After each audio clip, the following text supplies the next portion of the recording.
Good morning, buongiorno everyone. Sorry for the delay. We are happy to kick off day 2 of Shaping the City, Forum for Sustainable Cities and Communities, focusing on design for climate emergency.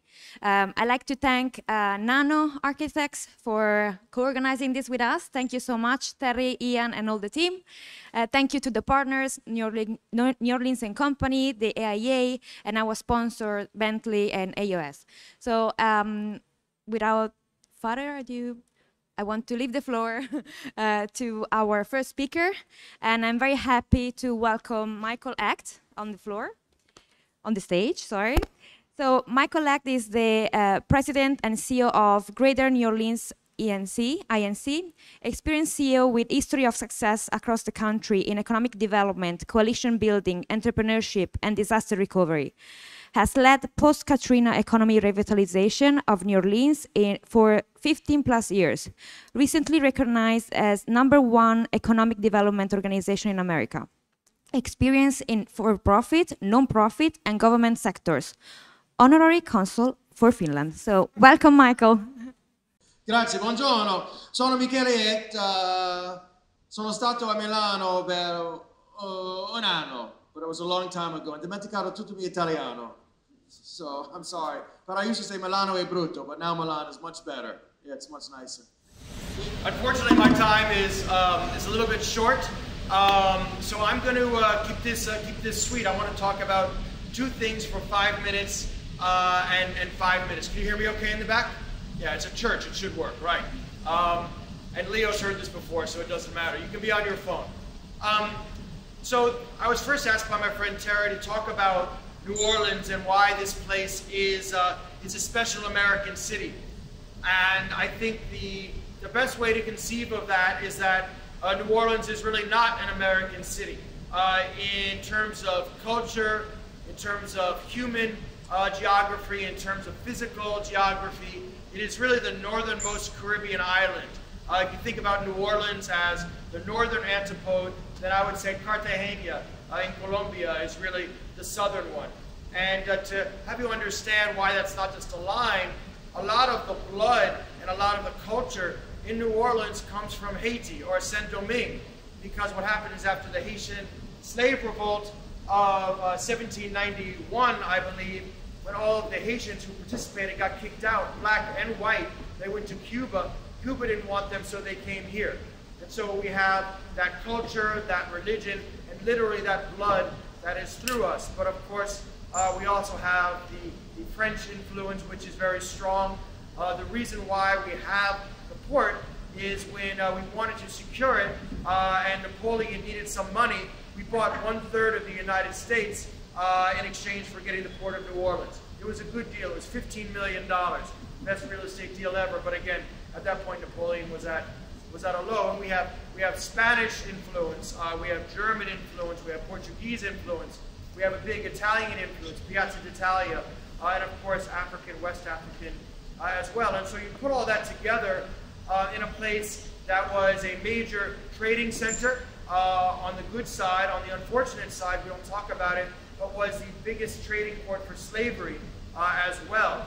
And you mix all of that together, and you get this very special place that is called New Orleans, that creates the first indigenous musical form out of New Orleans, jazz music. And so we talk about saving this place through climate initiatives, through coastal restoration, through energy transition. What we're trying to do is to not only save a community, but to save a culture which is sui generis. It does not exist anywhere else in the States. You couldn't recreate this if you tried. And it probably wouldn't be a good idea. It would backfire. So that gets me to one of the things that we're doing at Gino Inc. that I'm very excited about. It's the reason why I'm going to Denmark tomorrow to go meet with the Danish government. And that is that New Orleans has a long history in oil and gas. In fact, if you know our professional football team, the Saints, their colors are black and gold because the person who started them was an oil man, and oil is called black gold. So that's why he called them, that's why they're black and gold, their colors. I don't know why they're called the Saints, because that's just ironic in New Orleans, because The only sin in New Orleans is being boring. So we've been a big, never be boring. Terry, you are not a sinner. You're not a saint either, though. You're somewhere in between. You're like a moral Sour Patch Kid. So, sorry, Greg. In New Orleans, we've always been oil and gas. We've recognized now that we're in a climate crisis. And so we have to move to a lower carbon future. And so we said we need to do this, but we can't give up all of our oil and gas jobs because they represent, 80,000 jobs, at least in our state. Very big employer, very big wealth generator. So what we've said is we have to adopt, and our current governor has done a great job with this, and all of the above cleaner energy future. So in everything that we're doing, from traditional hydrocarbon to very cutting-edge renewables, our focus is on finding that meeting place of the economy and the environment. So that's a nice line. Let me give you some examples. We have an oil company here called LLOG. What they've done for the first time is they have a new oil rig in the Gulf, but instead of building a new one, they're repurposing an old oil rig. And that's going to save 70% in terms of carbon emissions because they're reusing the steel. So it's still oil, but it's being done in a life cycle way with lower carbon emissions.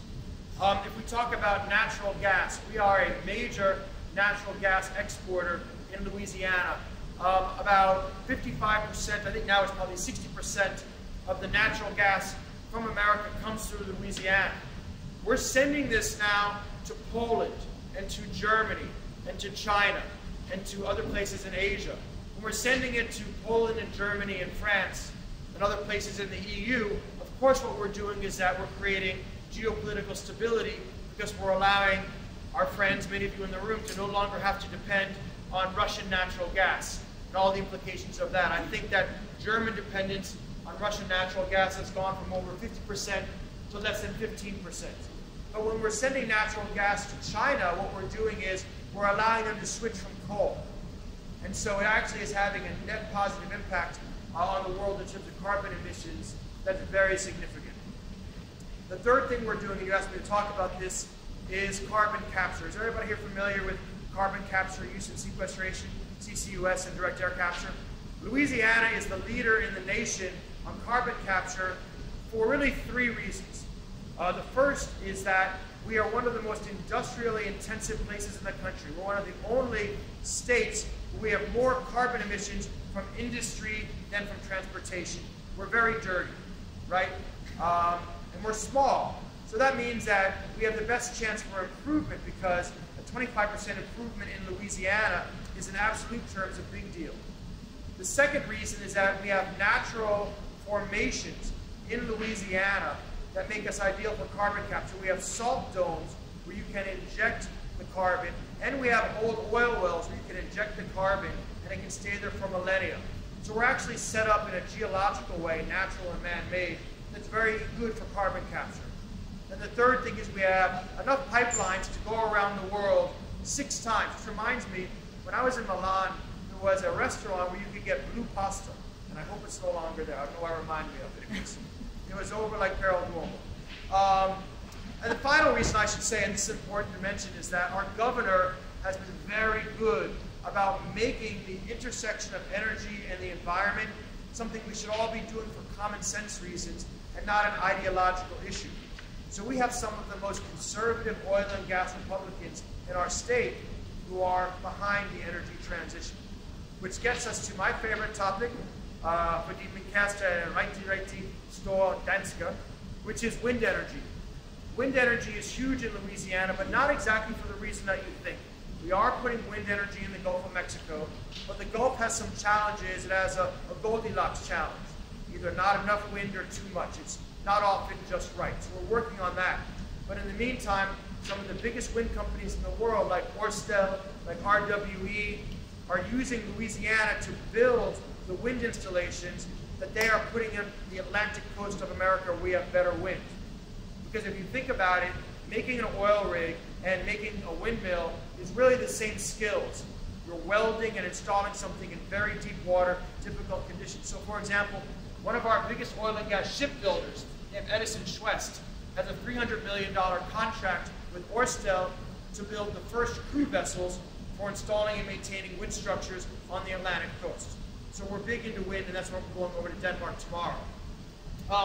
We're also doing a lot in green hydrogen. We just won a major grant from our government to try to convert Louisiana from gray hydrogen made from natural gas to green hydrogen made out of water. And I think everybody here understands that. Industry is excited about this because they know that if they can do it in a cost-effective way, they can maintain all of their processes, making ammonia, for example, to make fertilizer, but they can reduce emissions by as much as 70%. So they can meet ESG goals, but still maintain their operations. And there's more. We're very big in electric vehicles, but not the vehicles themselves, in the batteries. Other people are making the cars. We missed that a long time ago. We're making the batteries now because Louisiana is big in chemicals, and these batteries are all chemical. So we have 2 facilities right now, and many more in the pipeline, looking at making batteries. We're doing a lot of stuff in biofuels. We just announced a major sustainable aviation plant in St. Charles in partnership with Copenhagen Investment Partners, $4.5 billion to make renewable aviation fuel. We're building solar panels. We're making things out of sugarcane, which here we call bagasse, which is not something that you say about somebody who hasn't been working out. Bagasse is the biofuel from sugarcane. And then finally, in all of this, nobody knows this, but here in New Orleans, we are over 50% nuclear power. Nobody talks about it because it's a weird kind of thing that is, but we actually in New Orleans are over half totally clean nuclear. So it's very interesting. A state that is so proud of oil and gas, we named and colored our sports team after it, is now leading the nation in what we think is a very reasonable, all of the above, lower carbon future strategy. So I'm going to cut myself off. What I'm going to do, though, is leave some cards with Terry. And if you'd like to follow up on any of this, I would really be more than happy to talk to you. Meanwhile, thank you for visiting our beautiful city.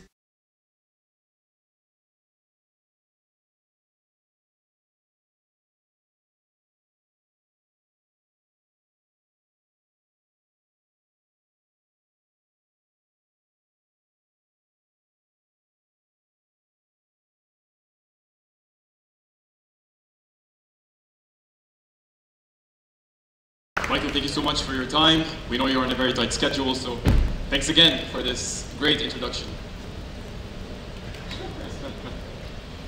Right, so right now we have after Michael's introduction, we have our first presentation, our first keynote speaker, who is Margarita Jover. To introduce Margarita, Margarita has received a architecture degree from Polytechnic University of Catalonia. Together with Iñaki Alday, she founded Alday Jover Architecture and Landscape in 1966 in Barcelona, Spain. So the multidisciplinary research practice base focused on innovation to the relation between cities and rivers. She's a tenured professor of architecture at Tulane in New Orleans. She has been associate professor at University of Virginia, taught at Polytechnic University of Catalonia, University of Navarra, and University of Vic. Quite an extensive academic career. So both in academic research and in practice, Jover promotes a broader understanding of architecture that aims to contribute to mitigate and reverse socio-ecological crisis. Margarita, thank you so much for being here. Yeah, the floor is yours. All right. Welcome, everyone. So it's the room. It's nice to see that full. Let me see. Yeah, I wanted to start and end with this sentence I wrote at the end of the lecture that it says, investing into the built environment with social and ecological flourishment in mind is a way to go about facing climate crisis. So I think, even though I'm going to scroll through several projects with the intention of more than describing the projects, to describe some of the values embedded into the projects and some of the ideas that can be transported into other projects as ways of sharing the experience we have had. Of course, with its flaws and its qualities and its flaws that we like to perhaps discuss further.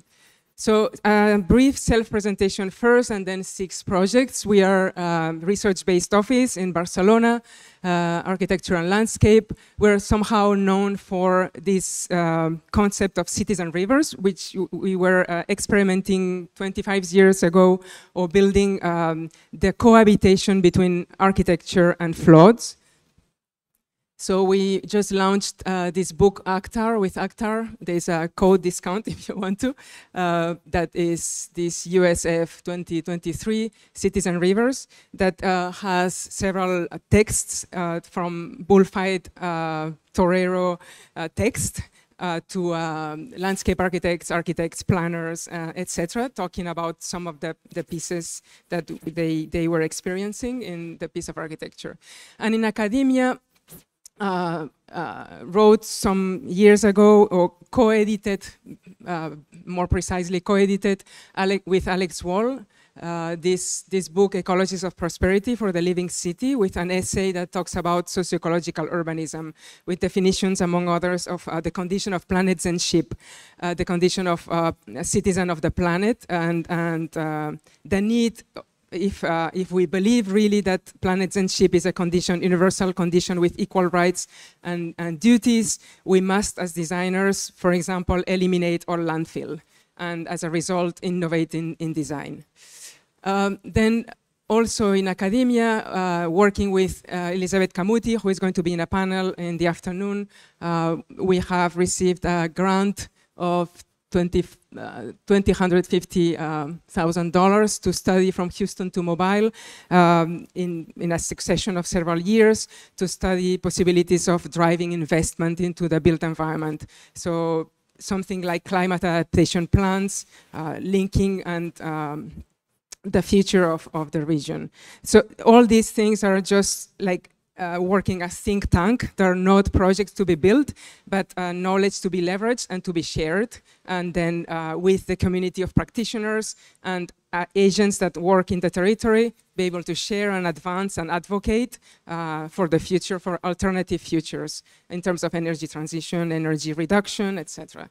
So I think what is important, at least for me in this study, is to emphasize what it says here just below, which are 7 concepts as guidelines for reform, which is regionalization, isotropy, scalar integration, redundancy, cohabitation, energy transition, and the most important of all, energy reduction. So the scale, as you know, of the Gulf Coast has to do with similar, or half of the North Sea, where there is already a huge project of energy transition with windmills, among others. But to go into scrolling the projects, the first one is the first of the office. We were 27 when we did this crazy project, which is a floatable bullfight arena. So I think what I wanted to share with you is somehow the thinking behind architecture and the way we approached, at least, and ask for us to build a bullfight arena. So that in yellow line you see it's a landfill. It was a landfill of construction landfill, and then the red line is the road, typical backyard of the city. A city is really small town of 6,000 inhabitants, and so all the things were giving back to the river. They're back to the river. So they asked us to build a bullfight arena in this yellow dot that you see at your left. And they typically rented a bullfight arena every summer in this blue dot to the upper part of the image. And we didn't know what to do, but we knew that this was not the right position, because it was the only empty space between the city and the river. So we, instead of receiving the money for that building, we decided to do an alternative solutions and make an exposition and talk to the town. And then 5 years later, we received funds from the European Union to recover the waterfront and build this bullfight arena into an open field that is floatable. And that was somehow a lot of discussion at that moment in 2001. It was the 2004 flood Rotterdam Biennale, that were discussing the renewal of the defense, the water defense of the country. So they were interested in projects that were dealing with floods, and we were exposed at the Rotterdam Biennale as a case study. So since then, the park is benefiting from periodical floods. It's self-maintained, and the levels of 3 levels, 1, 2, and 3. Level 1 is the city, level 2 is the bullfight arena, and level 3 is the floods, and the bullfight is at the intersection of these two in dialogue with it. And of course, this is a project of several disciplines. There's planning, there's ecology, there's architecture. The point of that was, if you have a small problem that doesn't work, make it big. Make it bigger. Involve more people. So you can receive funds from the restoration of the river, the construction of sewer treatment plants, the schools that were missing down the stream. So the more people you put together with their problems, the more you can catalyze change and investment. So at the end of this project, the municipality only paid 5% of the whole budget because of that, because this dynamic of making the problem bigger. So that is a bullfight arena open. One of the texts is one of the toreros. It talks about balance, and living is being in balance. So, and the bullfight arena gets flooded periodically in fall and in spring. And the water enters where the toreros and exits where the toro.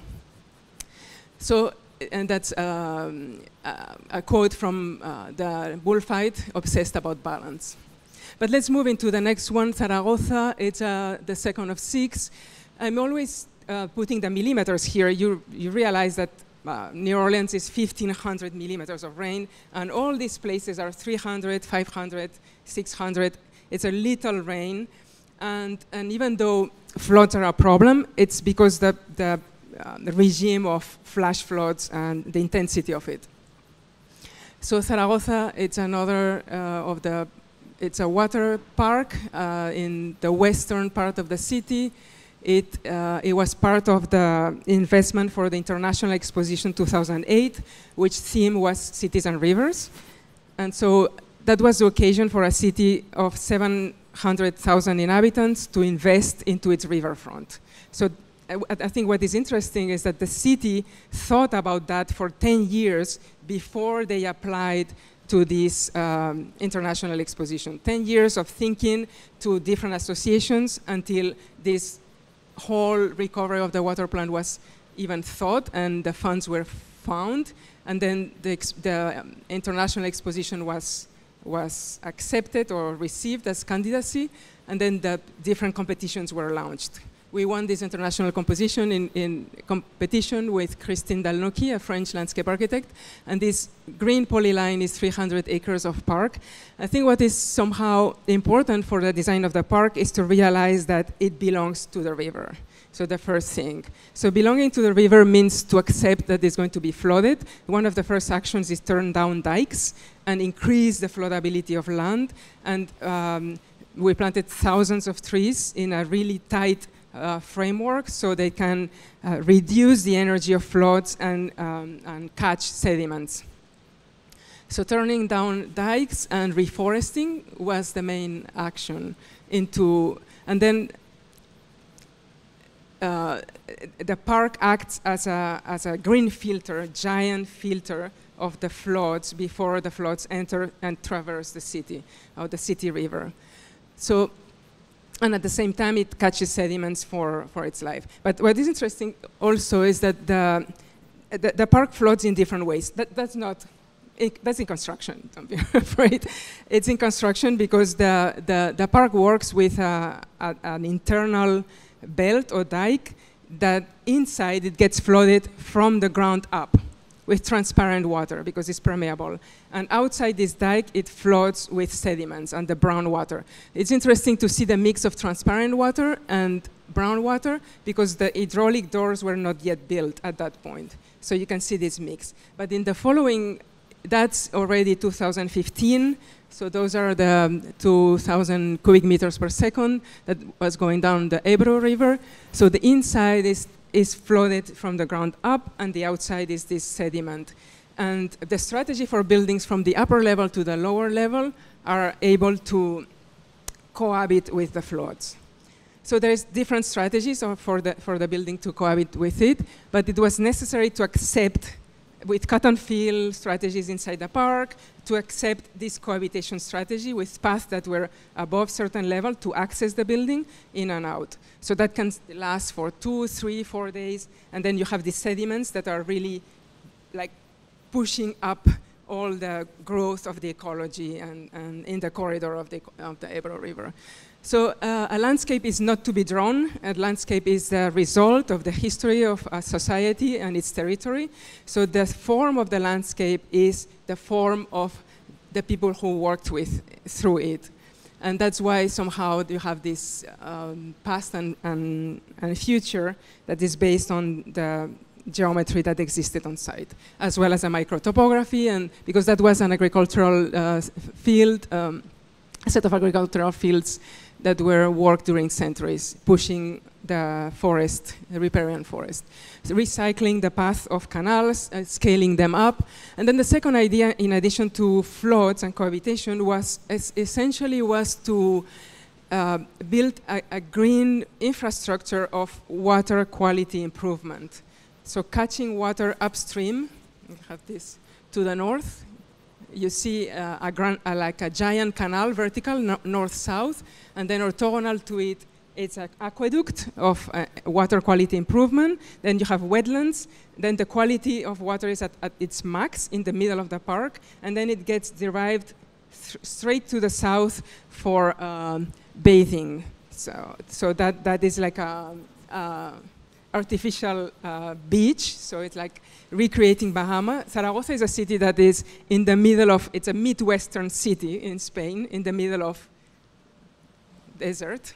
So many people go outside 300 kilometers to go to the beach every weekend, or if they can afford, or every summer in Salou, etc. So the idea of creating these beaches for local use was part of the energy decrease consumption, at least. Internally, it's the water quality improvement, and then the way it floods from bottom up is this way with a lot of permeable paths. So the structure of construction is in phases, of course, with a lot of, in 4 years, a lot of management of different phases of projects to be able to arrive on time to June 14th, 2008. So what I wanted to highlight here is the orange part that you see in the diagram on the top left. That is, the park is 6 meters, 25 feet below the city level. So all that gets flooded periodically. And so we decided to recreate this orange platform that is a lot of earth to extend the city footprint into the park in that space, intermediate space that is called this in orange, where there's an urbanistic set of planning for different buildings. Amongst them, you see the power plant that, instead of being in the backyard of somewhere, is integrated into the city as this building, this first building here. It's a power plant and it's a video art museum. So then there's this new wall with the Grand Canal reservoir of water on top, and the strategy of buildings from north to south, less floodable to more floodable at the back.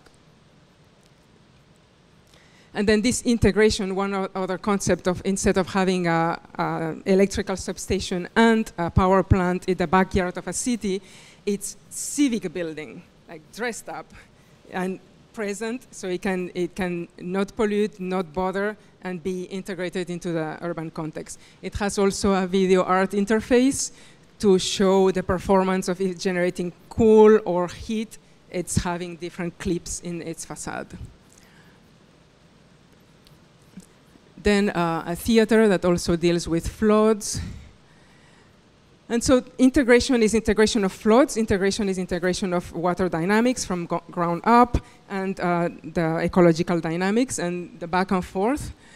And integration is also about mobility. So we've worked with integration of the first line of streetcar in Zaragoza. Zaragoza is a city of 700,000 inhabitants, and it's a city that was a city of buses, a lot of pollution, and so in order to comply with the CO2 emissions and the projections of 2030, the project aims to implement a series of slow mobility infrastructures for people to move around the city.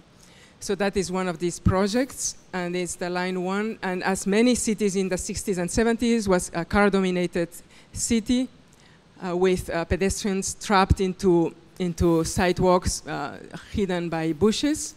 And now it's an open universal access that is prepared for impairments, visual and hearing impairments, has received international prizes of accessibility with this continuity facade to facade and this hyper design ground floor accessible. Continuing with Pamplona, it's again the fear of entering floods into a city. So in that case, that is the redundancy of path of river flows within the built environment. This is a meander in the northern part of the city center of Pamplona, and as many cities, the old park is in the geographical safe place, but the city in the 90s and 2000s has grown and has conquered the floodplain on the other side with a lot of neighborhoods, and as a result, the river becomes this backbone and central public space that has the aim to be reconverted into a public collective space. The competition is launched in 2009, and it's full of fences. So as you see in the section, the typical section of a tip of a meander, the river has been increasingly enclosed, really tight, with a lot of dikes on both sides. So the logical ecological solution would have been to turn down and open up space for the river. But because that meant to encroach into a really socially valuable set of orchards that are organic and have a lot of social meaning, the negotiation was to find a place inside. So that's the agricultural garden, a lot of organic, super special species that only exist here. There is a lettuce called Crispilla, a tomato with a last name. There's a lot of super, super local that go from here to the restaurant. So it's about, don't touch it, don't make room for the river.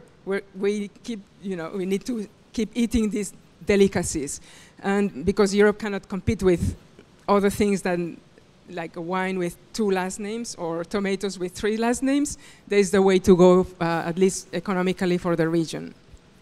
So the solution, somehow, the compromise was to find space inside the river, to have an inner river inside the park that gets flooded at some point when the floods arise. So that meant to turn down part of the existing dike and make room for the river. So that's in construction. When it started to get flooded, we got the higher floods in 30 years at that moment in 2013, and it withstood well. So this inner river, we call it a socio-ecological space. Sometimes it's flooded, sometimes it's occupied with tables and people. And that's this forested river that gets seasonally flooded. And as you see, this moment in which that's the entrance from the river to the left into the park, and this moment in which it overflows and gets inside the park. So with buildings inside that are negotiating floods with the mechanical, etc., in the roof, and being able to be so in the newspaper it says, so that's the inner river. You see that in the magazine, it says something that it's not mitigating but helping the neighborhoods on the side to get less impacted by floods. So the last 2 are about heat island effect. heat island effect is a characteristic of many dense cities, and this is a project of a green belt in Madrid that is the afforestation for mitigating these effects. And it's part of a larger strategy of a green belt for Madrid, a city of 7 million people. So that's again an international competition we did during COVID time in 2020. And so the municipality was launching the competition from different pieces of it at the same time. So you could apply for 1, 2, or 3. We applied for the southern part. So the city of Madrid has this, as many others, super problem of heat island effect with people who cannot remediate, but in the context of Spain, that is in a context of desertification and being increasingly arid. Madrid is a city that is just located in the center of this giant plateau, but it's fortunate to be on the side of a huge mountain, which is Guadarrama Mountain, that is snow-capped. So the melting snow, it's feeding the ground, the underground, and then the city lives on top of this water table and taps with qanats, or until the 19th century it was supplied with qanats, so it's an Arabic foundation, and then it evolved into then tapping into water flows of rivers upstream. But in any case, the proposal of this Zone 4, which is the zone we won the competition for, is intersection between the river, north-south, and the green belt around the city. So that is this Zone 4, and it's this 1,200 hectares of a palimpsest of different types of landscapes. It's one of the poorest zones in the city. It has 3 landfills, 3 sewer treatment plants, the high-speed train that enters back and forth, the river that is dirty, etc., etc. So the aim here is to have almost like a guerrilla mode set of strategies that are deployed as funds come in. So there are like 8 ideas. I'm like highlighting them, one of 8. First of all is to think about the water treatment plant, the sewer treatment plant as a spring, as a huge resource of water. So it doesn't rain in the city, but we all drink and we all go through sewer treatment plants. So the volume of water that is regenerated from this huge spring is enormous. So that's a huge potential, not only in terms of the muds, but also in terms of the resources. So we're working with the Ministry of Environment to somehow improve the capacity of these springs to regenerate more volume. That, of course, goes to the river in big part, but in other parts can serve to feed this forest. So then, but then there's this question, which is what we have in the kitchen in the office. The most interesting question for us right now, at least for me, is this one here, which is at the left you have the sewer treatment plant, which is an industrial building that has all these in orange that can be retrofitted because the second generation of sewer treatment plant is more compact, and you have all these yellow that can be reused, like a post-industrial thing. But we want to go a little bit further in terms of design research, and we'd like to conceive this as an overlap of the sewer treatment plant with the Alhambra of Granada, which is an infrastructure of water management that is also a set of gardens, etc. So same scale. So what if is what we have in the table of what if the sewer treatment plants become something else. The second idea out of 8 is to be, this park is part of a set of orchards that exist in the river downstream. And so a recovery of orchards to be cultivated. And the third idea is to retrofit a canal of the 18th century that was built for navigation before the rail came in and then was abandoned. So that infrastructure can be retrofitted. The fourth idea is to recover cattle trails of slow mobility and link this slow mobility with the intermodality of subway and buses that exist in the city. So this movement of intermodality with slow mobility in the green belt, it's a way possible. which is this low mobility path that historically exists, and sometimes they have these horses and cows moving north-south to the peninsula. The fifth idea is, of course, to have transversal connections across the highway. The sixth one is to be on the watch out for sewer treatment, for electrical substations that gets decommissioned and can be transformed into civic hubs, which is the case of that place of opportunity, which is a social hub. And then wetlands and things that can be done with the water of the whole sewer treatment plants. So then we have the 7 out of 8 ideas that are all the teams working on this green belt are having a catalog of different types of forests that are going to be planted depending on the condition of soil and water access. So it makes a palette that we have discussed among all of us to then be able to implement as conditions are emerging. And then the last out of 8 ideas for this project is increasing floods, turning down dikes and increasing the level of floodability that will make the space increasingly bigger. Wetlands. So it's a project of guerrilla mode, a project of let's seek opportunities, let's seek funds, and these projects are there waiting for opportunities to get funded and get deployed. The last one is one of slow mobility, that is the Green Diagonal Park in Barcelona. And I think what is interesting about that is the position of the municipality. I think it was really great to hear here the projects that are being thought in New Orleans. I think the long-term thinking are always welcome down the street, at least down the time, based on my experience. Here, that's the city of Barcelona. Sants station is the existing station. And the moment in which the country decides to implement the high-speed train connecting Madrid to Barcelona, Paris, it's an opportunity for the Sants station to be also a high-speed train station. It could have been in the same place, but because the western part of the city was a mess and it still has, struggles in terms of huge rail yards, really little urbanity, really not forested, low income. So it was an opportunity to move the high-speed train station into what is called Sagrera Station. And with that, to make a giant urbanistic development, and with that, to achieve a park. But the project is this huge operation.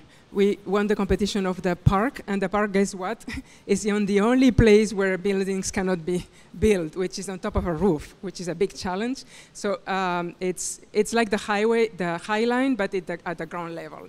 So it's a big roof, 4 miles of linear park, but is extremely narrow. So the proposal, which is this space in green, the proposal is, of course, to only 3 ideas, 3 major ideas. The first one is to be able to connect neighborhoods across this park and connect places that were not connected in the past. The second idea is to, in addition to that, is to exceed the place of the site of the competition and to dream about an idea we call Green Diagonal. The Green Diagonal do not exist, it's only in paper, but it's this idea that the city, one of the densest cities of Europe, is cracked by ecology. So it has this linear path of parks that are connecting existing small parks across to connect the sea to the mountain. And this geographical proposal, it's an attempt to connect the city with its territory, to connect people with the set of regional parks that exist around the city, and to connect with pedestrian paths and horses the city with a larger, so it's a counterbalance of the high-speed train infrastructure that makes the connection between the river, the sea, and the mountain. And it's Roman aqueduct. It was a medieval canal, but also a green diagonal. So is this path that materializes with a forest that looks this, and then it has agoras in the middle, forested, and then the third out of 3 ideas is the floatable fountains and fountains at different scales that can provide the connection with the territory. Okay, so I just say that Barcelona is a city that was meant to be a green city, but it ended up being really dense. And the original plan of Cerdà had this major thoroughfare that were supposed to connect the city with the territory. But that was interpreted by the modernity as mobility of cars, port, airports, and all that. And the question today is, yes, mobility, but also slow mobility and connection with the geography at large. So it's a green infrastructure taken from the plan, the original plan, in the interpretation of the 21st century, in which green infrastructure take a role for slow mobility. So we've talked about cohabitation, improving water quality, integration, scalar integration, redundancy, integration of mobility, etc. And I just would end with this sentence that I wanted, or at least I believe in, which is investing in the built environment is, with the social and ecological flourishment in mind, is a way to go about facing climate crisis. Thank you.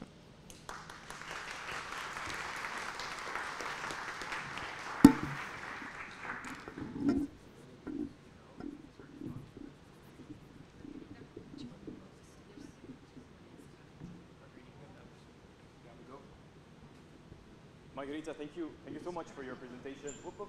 No, come down this way. You can, yeah. Right, I just want to thank you for your presentation, for bridging. Did I do something with the mic? Margarita, if you want to take this there. Yeah, go.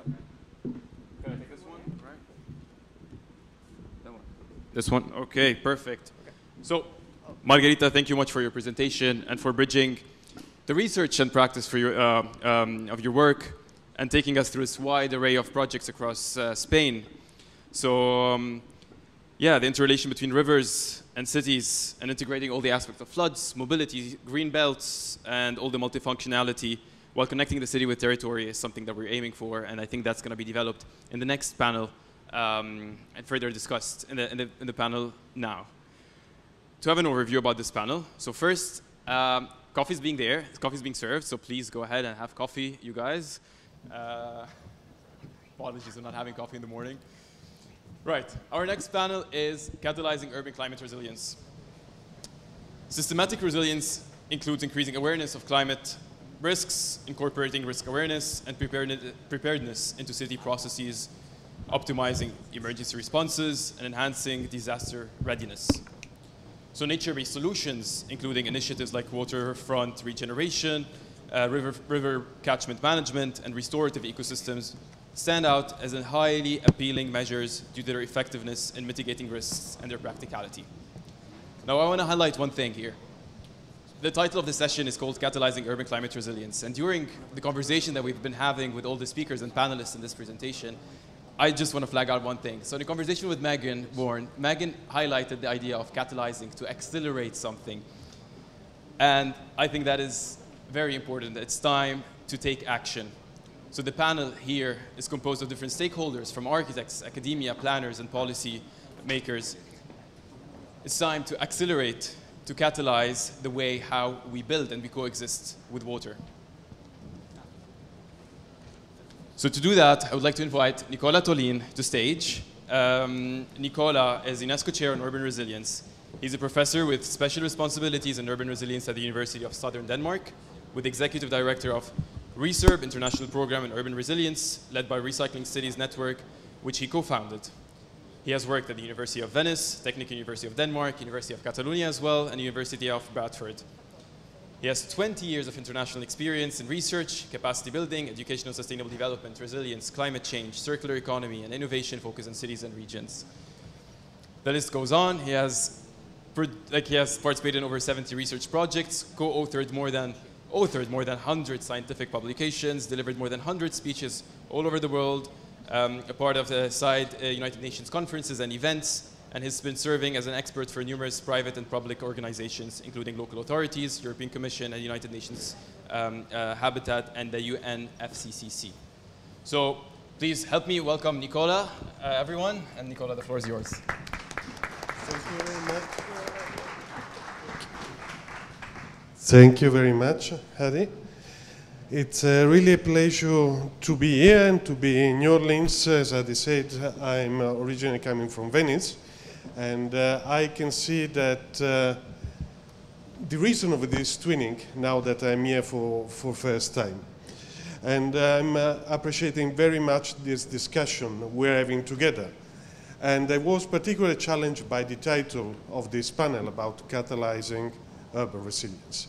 Before starting, I would like again to say good morning to all of you, good afternoon, good night to all the online participants that I had that are connected from Europe, Asia, and also Africa. And it's really a pleasure to contribute to this discussion. I will try to figure out how to use this. The yellow button. Thank you. So the UNESCO Chair on Urban Resilience has been established formally just 1 year ago. I started at the University of Southern Denmark 5 years ago with the mandate to establish a research group operating at the highest international level.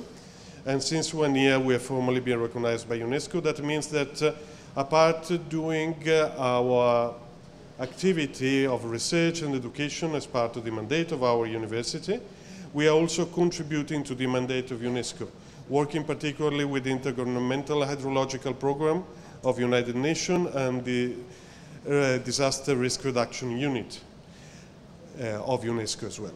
And soon we are going also to launch the UNESCO International Network on Water and Resilient Human Settlements altogether. The chair is established as a research group. We are working on climate change, mitigation, adaptation, urbanization. We're working on disaster risk reduction and in the wider framework of sustainable development. We are operating through research, education, capacity building in order to create an impact on society. And we operate both at the global north and the global south. We have different definition of urban resilience. What we are doing is actually work at the intersection of climate change, considering not only adaptation but also mitigation.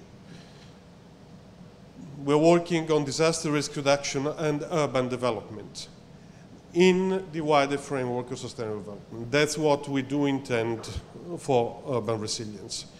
Understanding also that climate change, apart being the highest challenge that humanity is facing, it's requiring really a lot immediate action and very critical innovating action. We need to face it in order to find answers that can bring us together globally, putting together different types of stakeholders and actors, from national, local level, including local communities. Again, our work as for working with the United Nations, it's within also the major international agenda. The Paris Agreement, the Sendai Framework for Disaster Risk Reduction, the New Urban Agenda, and last but not least, the Agenda 2030 for Sustainable Development and the Sustainable Development Goals. As we are operating in between a university and international organization, clearly we put a lot of focus on the impact for society that through research we can create. Our research agenda is determined not just within academia, but in dialogue with stakeholders at international and national level, a local level, and also with peer researchers. And also we are bringing our research into education very strongly. Here there is our research cluster. In the center in color you see the thematic clusters. that are spanning for water resilient human settlements. We are, one of the projects we are doing at the moment, it's on the interlinkages in between floods and droughts in terms of evaluation and planning in cities, work that we are doing with UNESCO particularly. We're working on resilient coastal and maritime planning, also in collaboration with the Intergovernmental Oceanographic Commission and the Ocean Decade of United Nations. Particularly, one of the latest projects is using drone technology in order to better understand the land and sea interaction in coastal areas. We do work with climate nature-based solution. We just established at our university an elite research center across faculties working on aquatic nature-based solution, putting together freshwater and coastal areas.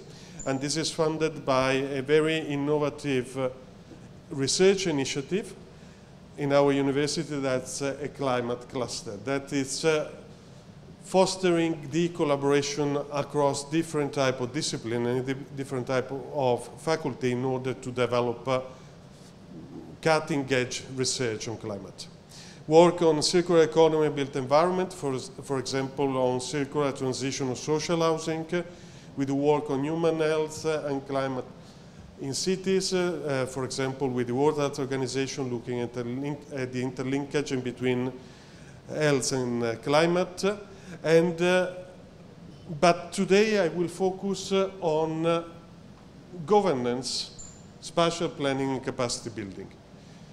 Because these three are cross-cutting cluster of research for us, and each of the area and the center shall contribute either to have impact at national and international level, informing policy making, or at local level through planning, informing decision making and informing public and private practitioners. And every single action of research we are undertaking shall have an element of capacity building. Here I will browse through very quickly three of our latest projects. One, it's about, we have been developing it in collaboration with the UN Habitat, that's United Nations Human Settlement Program. And we have been developing a methodology to assess the urban content of what there is for cities in the national determining contribution, which are the cornerstone of the Paris Agreement, which are basically the highest level policy document, legally binding, that each country on a regular basis shall present in order to say the world what they plan to do for supporting the achievement of the objective of the Paris Agreement in terms of mitigation, in terms of adaptation, in terms of means of implementation like finance, institutional capacity, and technology. We've been developing a set of over 200 indicators to do this analysis and looking at all the documents, trying to understand which are the key challenges that countries are reporting for cities in their national determining contribution, both for mitigation and adaptation. Try to understand if there is any gap in between these challenges and national and the city level to the responses they are devising. And if these responses are supported by legal framework, finance, technology, and capacity. We've been publishing this result in this report last year and presented it at the Conference of the Party in Sharm el-Sheikh. We can see, and that's on the positive note, that 64% of the NDC are having some urban content, meaning that cities are mentioned in some sort of way, either for the challenges that are facing in terms of mitigation and adaptation or for the responses that are devised at national level. And also, most of the time that urban and cities are mentioned are integrating both mitigation and adaptation together.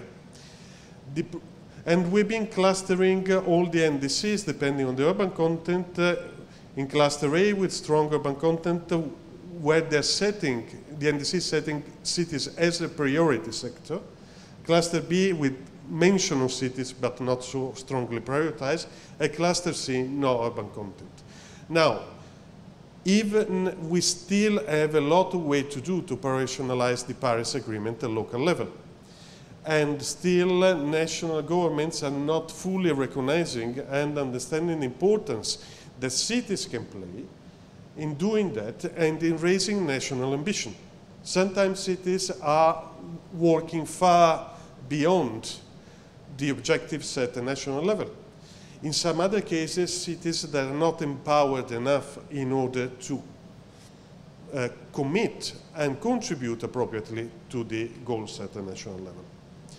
Here there is an overview of the world, and you can see that actually countries like United States, the entire Europe, and Russia are not having any urban content. That doesn't mean necessarily that cities are not developing plans, not developing climate action, but it means still that within this top-level policy document, they're not included. And that is not a good sign. This may also be related to the fact that there's a high level of devolution of power to our local council and governments in these countries, but still they should be better recognized. From the other side, we can see that Africa, for example, is very much understanding the role that cities are playing. And that's very important because they are going to be the most urbanizing continent in the years to come. Here, just an highlight of some of the results. As you can see, here we are looking at urban mitigation challenges and urban mitigation responses, respectively in green and in purple. And we can see that the focus is mainly on energy, transport, and mobility. But still, we have a lot of way to do and a lot of potential of built environment. These are numbers of indices mentioning these challenges and these urban responses. We have a lot to do regarding also the nexus in between energy and water, for example. Here we have the same figure regarding adaptation, challenges, and responses. And here we can clearly see that water and infrastructure are the ones that are at the core of most NDCs. But we are still missing a lot in coastal areas, in industry, ecosystem biodiversity, and agricultural are mentioned very little, all in all.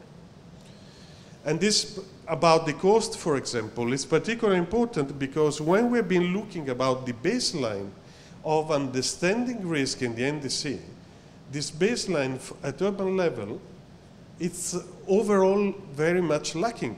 Not many NDCs are defining what is their baseline for climate risk at urban level. But what we can see that it's mostly water related. We have flood, either excess of water or lack of water, floods, droughts, sea level rise, waterborne diseases, salt infiltration, etc. Now, before passing to the next project, here are a few takeaway points. We do need to integrate better the national policies with their operationalization at local level.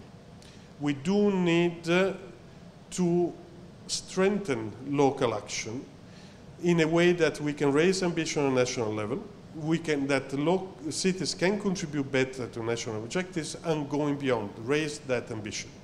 Same time, we do need the national governments to support through finance, legal framework, technology, capacity, the local government to do this.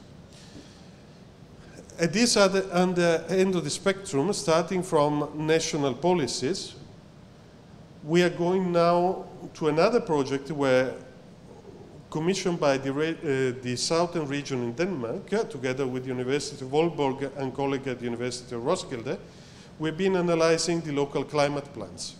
This work is about to be published. I'm going to give you a sneak peek right now. And the point for the region is to understand through this research in which way the region, as an intermediate governance level, they can better support the development and implementation of plans. In Denmark, it's mandatory now for all cities to develop local climate action plans, including both mitigation and adaptation.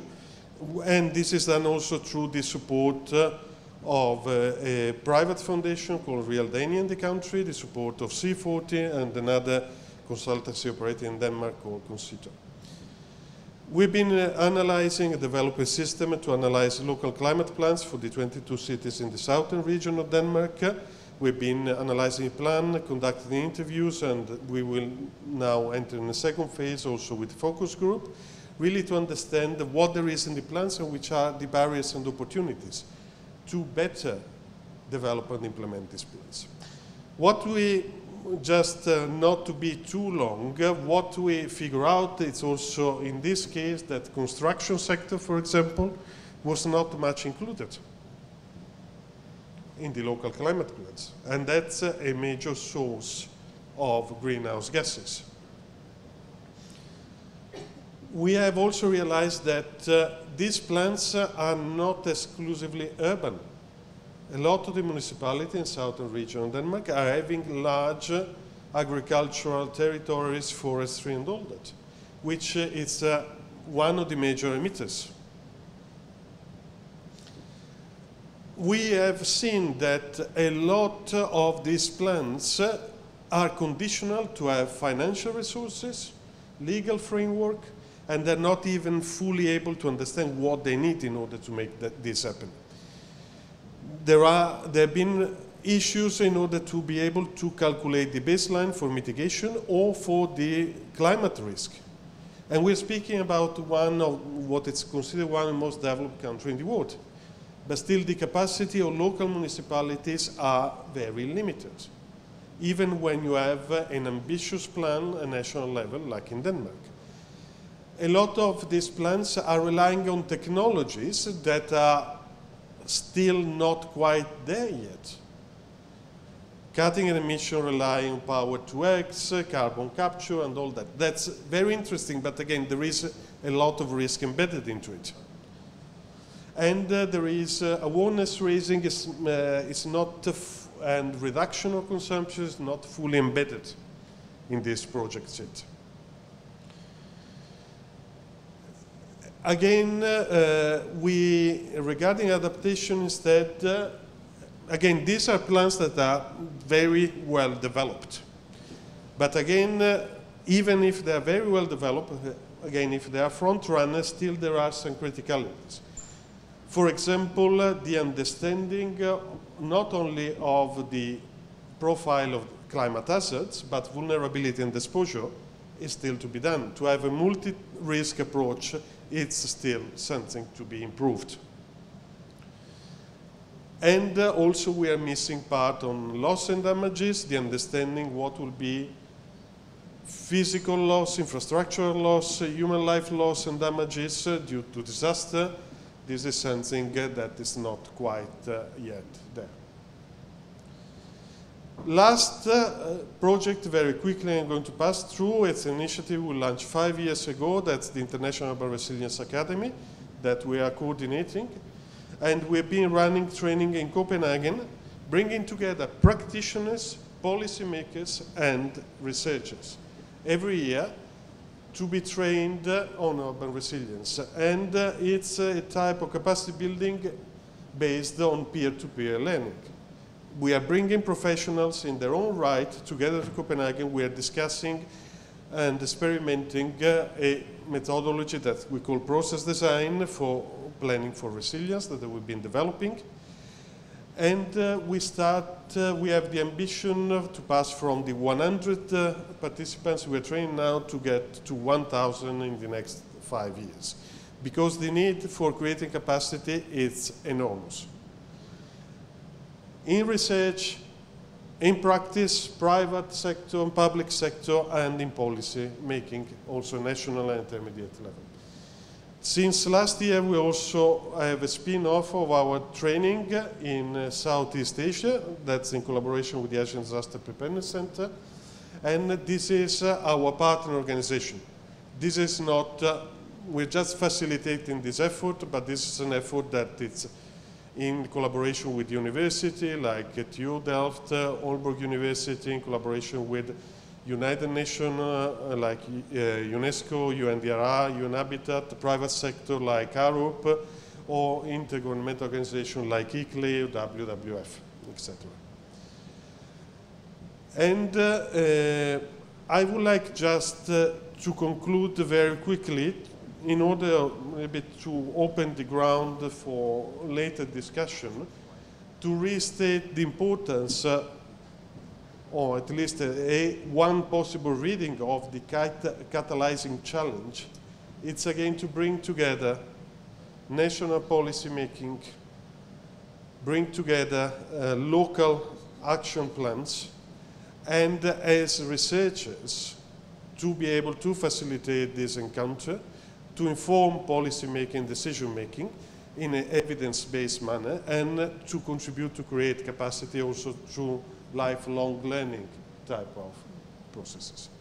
And I stop here with the words of the Secretary General of United Nations, Guterres, that were, he said during, in 2019, during the major convention of C40 in Copenhagen, climate change battle will be won or lost in cities. Thank you very much.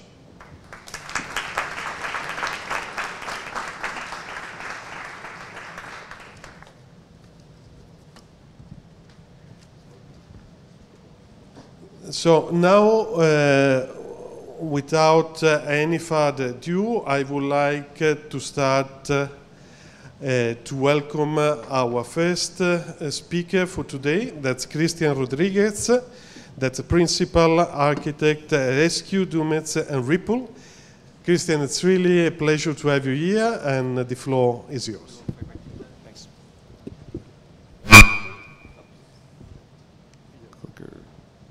Wait, which one? This one, Chris. All right, everybody. I think we're running a little over, so I'll be brief. Christian Rodriguez. I work for EskewDumezRipple. We're a large architectural practice. We're in New Orleans and Washington, D.C., about 65 people. We work in a lot of different project types. We work all over the country, but we grew up here in New Orleans, and still this is where our, most of our people and most of our projects are. But we're here to talk about urban resilience, and for me, that's the resilience of the city, and this is everywhere I've ever lived in my life, so I'm going to speak from the heart. It's probably going to be a little different. It's hard for me to untangle my lived experience here with resilience of New Orleans and my professional perspectives. This is where all my brothers and sisters and parents and in-laws live. They don't live anywhere else. I actually find that me and my family are extremely resilient in the face of disruption because of this more than anything else. So I'm going to talk about a number of things that you might not expect me to talk about as an architect. And for me, there's really physical resilience as a component of something that's multifaceted. The resilience of the city, the ability for it and its people to bounce back, has as much to do with economic resilience and cultural resilience as it does with physical resilience. So there's not going to be a lot of new information for folks in New Orleans, but I'm going to just put the stuff together from the way that I see it and the things I'm worried about today. So physical resilience is easily understood, right? It's about defining an intended outcome and then developing strategies and implementing them to achieve that outcome through design, right? This is a picture after Katrina. Obviously, this incident colors the physical resilience conversation in New Orleans. That conversation is becoming increasingly important everywhere. This is NOAA data on the increased quantity of catastrophic weather events and the associated costs in the States. And as practitioners doing lots of buildings, we've done a lot of great work mitigating flood risk in New Orleans post-Katrina. I don't really want to talk too much about this stuff, but bottom left is, a project to put critical infrastructure at Tulane up on the roof instead of in the basement. We did the same kind of thing at the New Orleans Museum of Art. We've taken critical operations out of the ground floor of hospitals and put them up on the second floor. And we've done, some really innovative things, stitching together water management systems with HVAC systems and creating massive amounts of retention under parking lots at the New Orleans Bioinnovation Center. And that's just a small kind of selection of things we've done as architects in New Orleans to respond to the physical resilience challenge of water. And more recently, I'd say, we've done more interesting work in the spirit of functional recovery. So starting to think more about how can organizations and facilities get through disruption and bounce back very quickly. So when we created a new auditorium, can I go back? Yeah, there it is. When we created a new auditorium at NOMA, we seized the opportunity to put it on an isolated HVAC system with a dedicated hookup for a generator on the road so it can be a defend-in-place facility for their most sensitive artifacts. Super simple opportunity to seize if you just put it on the table. And probably more importantly for people, SBP is one of our partners. Sorry. SBP is one of our partners. They are an amazing local nonprofit that came out of Katrina rebuilding houses very quickly and to fortified standard these days. So after disasters, they come in, put up a bunch of houses that will not blow down next time. They're a really important part of our regional support. And then that same client, geez, I got a problem. That same client then got us to do this mixed income multifamily development, and it became, through some support from Entergy, the first net zero building in Louisiana. And during Ida, it worked like a charm. And all of these, it's also got a preference for veterans, so it's a really important social program. All these folks, while everybody else waited 10 days to 2 weeks for the grid to get back up and running, were totally fine.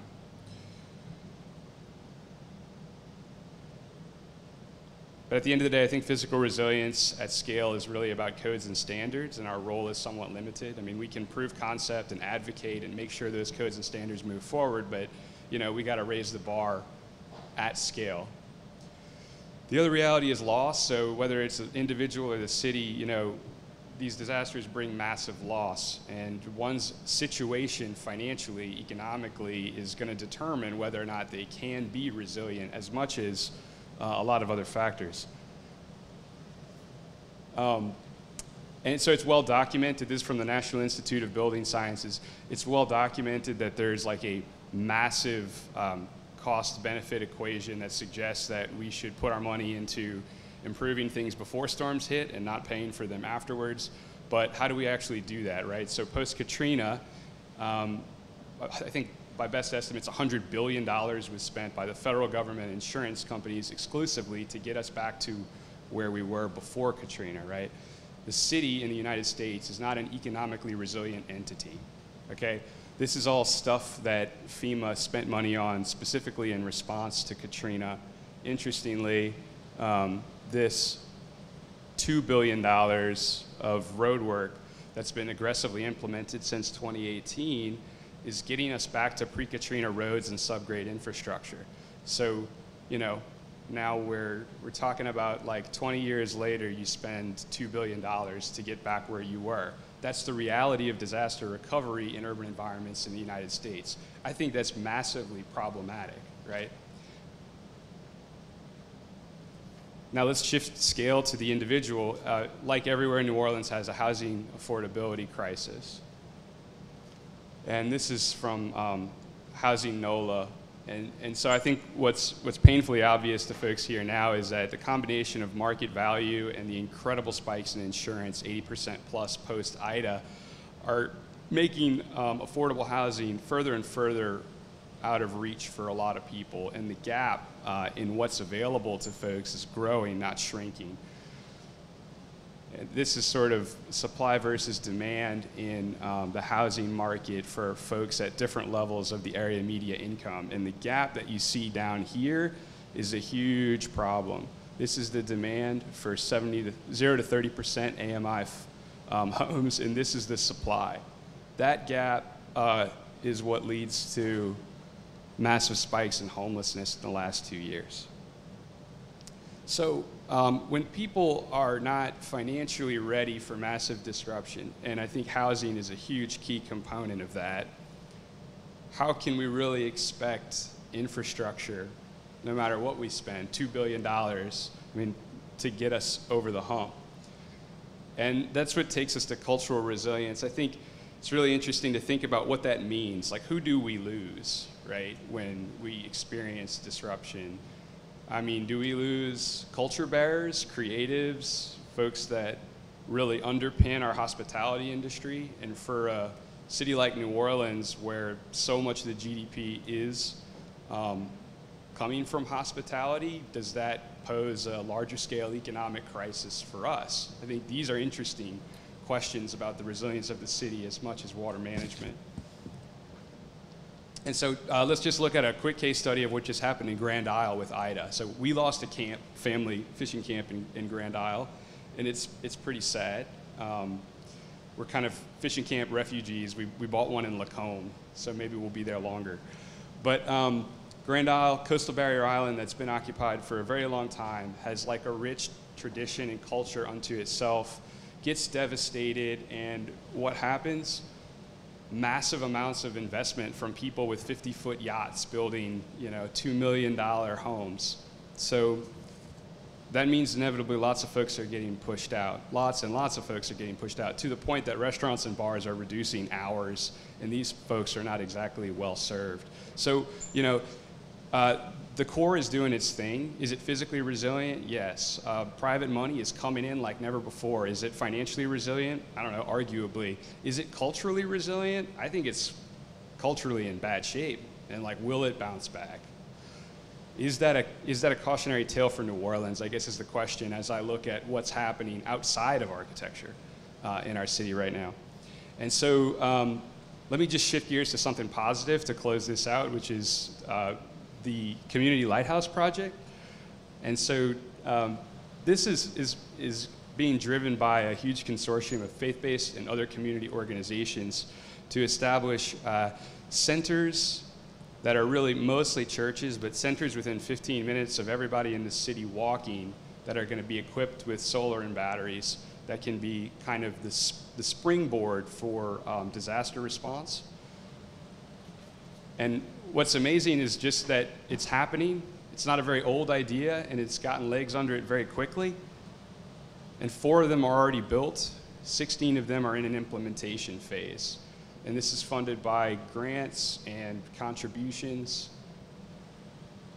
And it doesn't take a lot of money to do this, provide this resource for a facility, but the reality is that throughout history, these types of community entities have been the source of rebuilding at the neighborhood scale.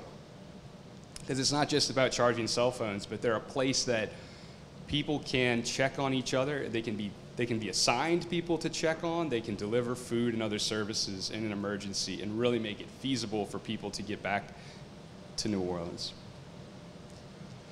And so I guess I would just leave you with this thought. We talk a lot in our firm about how the most sustainable building, despite any dysfunction, is the one that's loved because it's never torn down, and we're going to find a way to keep using it. I think there's an interesting kind of parallel that the most resilient city fundamentally has to be the one that is loved and that we are still able to call home.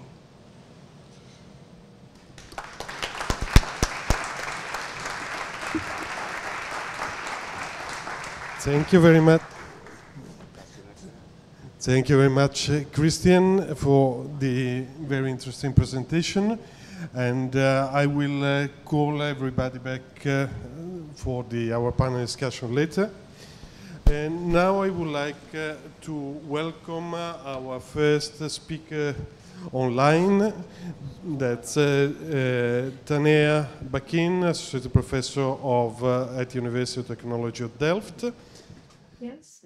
Okay. So actually, just as a short introduction, it's an honor to be part of this panel with my colleague Fransje Hooimeijer. We seated in Rotterdam, and as we could have come to the New Orleans today to be with you, but we're very glad that we can join you online. And the presentation, actually, we're going to do it together. So we are very close colleagues. So, and the invitation came to both of us. So actually, it was a wonderful opportunity to be in dialogue with you in this panel together. So actually, I would like to pass over the mic to Fransje to start. Thank you, Taneha. Well, we don't see you at all, so we are sort of talking to anonymous public, but we're very happy, as Taneha said. And we hope to contribute to your discussions also. Further this day, we are at the end of our week, so we're going to celebrate the weekend after this. Our contribution title is Design as Catalyst to Create Urban Risk Climate Resilience. And you can put the next slide, Taneha. Is that we are at the TU Delft in the Netherlands as the research group Delta Urbanism. We're really looking at the assemblage and the performance of urban landscapes, also being in a country that is, of course, a risk country under risk of flooding continuously, but managing to be safe already for quite some time. And in this physical arena, there are many challenges that we have to deal with. So we as a research group, we really have to try to find how, what entry we take to this assembly of problems that you oversee here. Next slide, please, Taneha.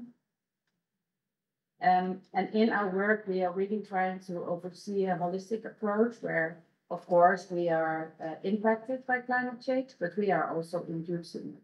So we can also, of course, mitigate and see how we can reduce our actions and see how we can make sure that the climate doesn't change any further. And this is also an example of our Royal Weather Institution showing how these different spheres are coming together.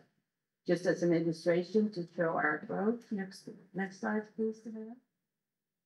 Because, if you oversee a holistic approach, and especially from a design perspective, we are also taking the work of Bruna Latour, where it also describes that it's like a knitting over time and space with all many stakeholders and doing this together. And we feel that design can really be a catalyst to give vision and also to give cooperation and consequence to a space that is resilient and that can not only deal with the consequences of climate change, but maybe even also mitigate these. This is a drawing of a student of ours where she did a project for Houston, because we also realized that, the differences between the United States and the Netherlands in accepting risks is quite large. We'll come back to that later. And even also much closer than us, there are many also cultural differences. Right. And one of the things that we really want to pinpoint is also about our perception of what nature is and how we affect this. And this is a very nice book of an anthropologist who describes that we are out of touch with nature and also almost have the wrong perception, and that if our perception of nature is not in line with what it actually is, it's also very difficult to participate, because that is our idea, that you really need to again participate with the natural forces to be able to be resilient. Right? May continue. So actually then how from, let's say, this critical positioning and way of seeing, and especially how we are moving forward in the understanding of our discipline, actually how this could lead to a different form of action, especially in the field of design. And this is something that is not new at all, but it comes even perhaps more urgent, as also we saw in the previous presentation, the necessity to situate. So how actually we can, from very large frameworks, for instance, of resilience and stability, actually what do they mean when we go to the specific context, cultural context, physiographic context, political, economic context, environmental context for each site. So this has been for us a very important effort to situate and to, let's say, stop the simple transposition of concepts from one place to another. So in that sense, in that movement of stop from just exhibiting sustainability as, again, as a concept and something that all projects should entail, to actually the real meaning of that, and to understand actually how can we build a common future in a situated manner, within the limits which we might encounter in each location, but especially harvesting the many potentialities that each location have in a very specific and unique way in time and space. That all to avoid, let's say, the condition that we course, we're experiencing the stages again of being off balance, especially between, say, our urban condition and ecological life. The mini feedback loops which we are experiencing and that are escalating now because of that, and how to learn new frameworks, especially to unlearn existing, special institutional frameworks and which have been in place and that are not necessarily, let's say, helping in these forms of transition that we have to embrace. And this becomes even more urgent when we take the question of extremes.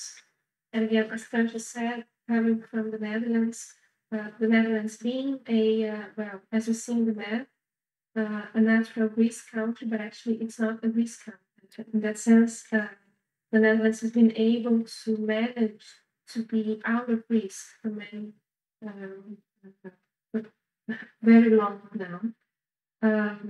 But that's something that even in this specific context of being now more exposed to extremes is changing, as we can see here in the map, moving from the existing condition of the North Sea to what actually we might expect in the scenario 3 meters of sea level rise.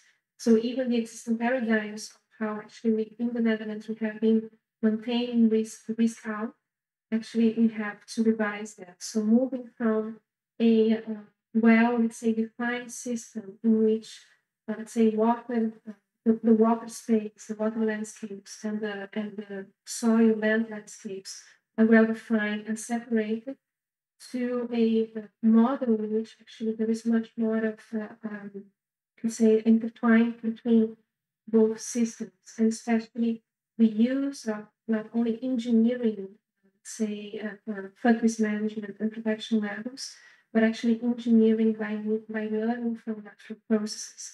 And what you can see here is the example of the Sutcliffe in the Dutch coast, in which we use, let's say, what was defined as conditions in which natural processes to take place, and the unfolding of the coast actually very much depending on the dynamics of those natural processes, not completely, let's say, managed and manipulated. So extremes have been approaching United States, highest in degree. So how actually then this also, alongside with the effort to situate themselves, how this informs the effort design. And this again coming even more urgent in other forms of, let's say, in other landscapes, vulnerable landscapes, vulnerable geographies, in which we see that even seasonal fluctuations play a very important role in that.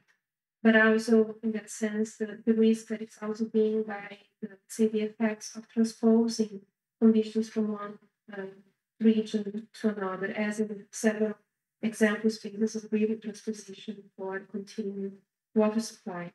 So this comes to the realization that the environment and design object or subject interact with multiple dimensions and through a spectrum of environmental variables.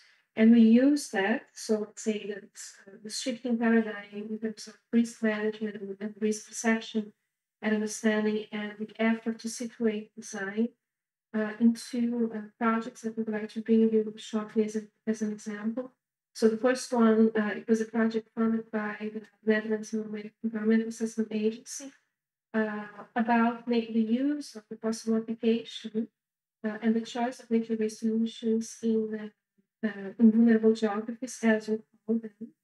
Basically, let's say growing economies and marginalized regions which do not have the same level of accessibility to infrastructure investments and portfolio of, let's say, infrastructure as other places. So what might be their choice of, in that sense, of nature-based solutions, especially with the scope of water management projects.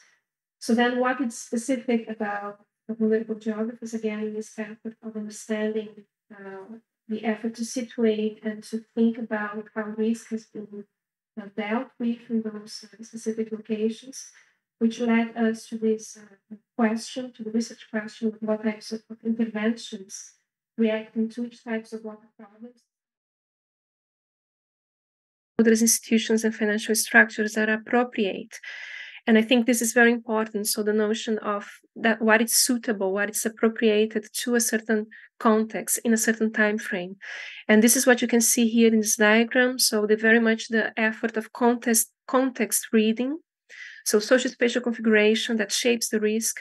What are the main water challenges in terms of too much, too little, too dirty, or too unequal? What could be the adaptation typology in that matter in relation to instruments to deal with risk? And then eventually, what are the nature-based solutions? So let's say the reverse engineering with nature that we could think of, and what could be the implementation path that we could go about, and how at the end, all of this is connected to sustainable development goals. So the question of participation become very important. So especially to identify projects in vulnerable geographies and extreme landscapes in which we can really see how especially community-led initiatives were quite exemplary in that matter. So in which we see actions that come from public initiative, from private initiative, but especially from community-driven organizations. And here the array of case studies, and I pass over to Fransje again. Thank you. Yeah, you may be also thinking why also a Dutch government institution is interested in the vulnerable geographies in other countries, and this is because in the Netherlands we are really moving from a risk society, so we reduce risk, into a disaster society, because that's what's going to happen when sea level will rise in the amount that we are expecting.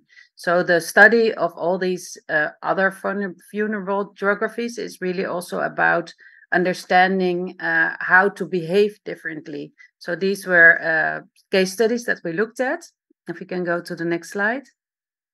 And we really wanted to understand what is the type of nature-based solution and what's the type of action that they were taking, and also how is the capital done in cooperation, because cooperation is quite an important characteristic, I would say, also from Dutch culture, and how does it impact the SDGs essentially. And next slide. So eventually it is really on different levels you need to interact with nature. So on a policy integration level is what we learned, but also, yeah, the simple spatial interventions that you can do with nature or in combination maybe with nature, but especially community practice. This is quite important because in the Netherlands we are very protected, and well, general Dutch people, they do not really know that they live under sea level because it's not something that we see every day. Next slide. So we are testing this, how to put nature central, and also another thing for the Netherlands is that since we're living in such a constructed delta, we have no real good perception of what nature is. I would really can argue the Dutch people have no idea what nature is. So this is where we're learning from others and also seeing how we can behave differently. This is the final case we would like to show, which is about Vlissingen. It's a sort of Cape Town city in the southwestern delta of the Netherlands. And it was an Interreg European project about nature-based solutions in urban coastal zones. And in this case, we accepted nature as accepting the water. So we are not basically proposing natural solutions, but basically the attitude is accepting nature and the sea as it is. Next slide. So this is, the calculation of risk is about the probability and the consequences.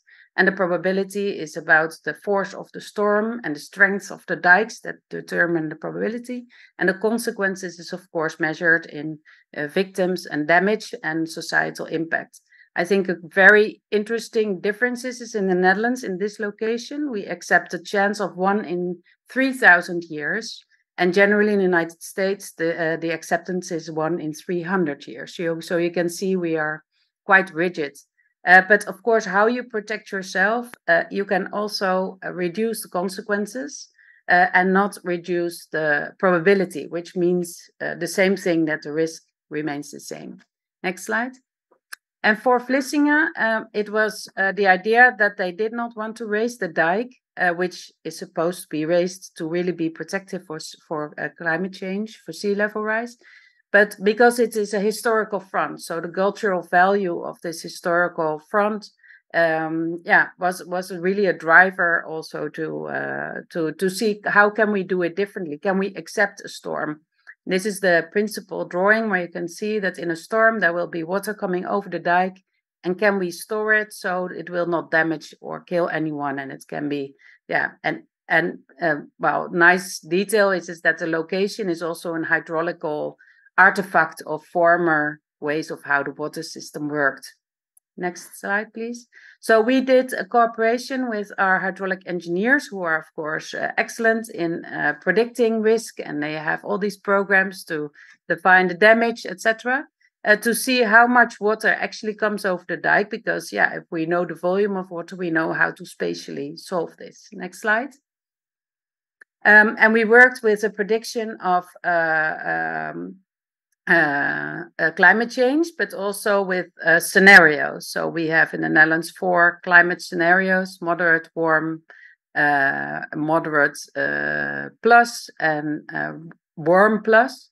And to be able to make a design that tests the resiliency of the place, it's important to take 2 extreme scenarios. So we took the moderate, business as usual, and the warm plus, and to see how much sea level will rise, and to see how in a storm how much water will come over the dike. And you'll see it in the next slide, please. So here the modeling was done in a scenario with a risk of 1 in 10,000, and in the warm scenario on the left side, and in the moderate scenario on the right side. So you can see that the amount of water coming over the dike is quite different. So in a storm of 8 hours, there will be around 270,000 cubic meter over the dike in the warm plus scenario, and almost 80,000 cubic meter water in the moderate scenario. And it's interesting because the hydraulic engineers, they think in inundation, and then we said, well, we don't want the inundation, we want the cubic meters of water, and they were like, why? We said, well, if we want to move them around and put them in places where they can do no harm, we cannot work with inundation. So this is also all about finding the right language to find the shared solutions. Next slide. So this is the principal drawing where you can see that basically to accept the water over the dike, there needs to be a double dike behind in the urban area. But it also gives way to, well, more exceptional new housing, where you can see in the red other types of housing added to this area.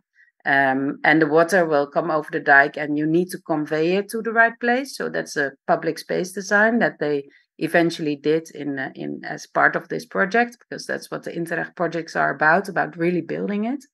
And the different halls would lead the water to the area behind. Next slide, please.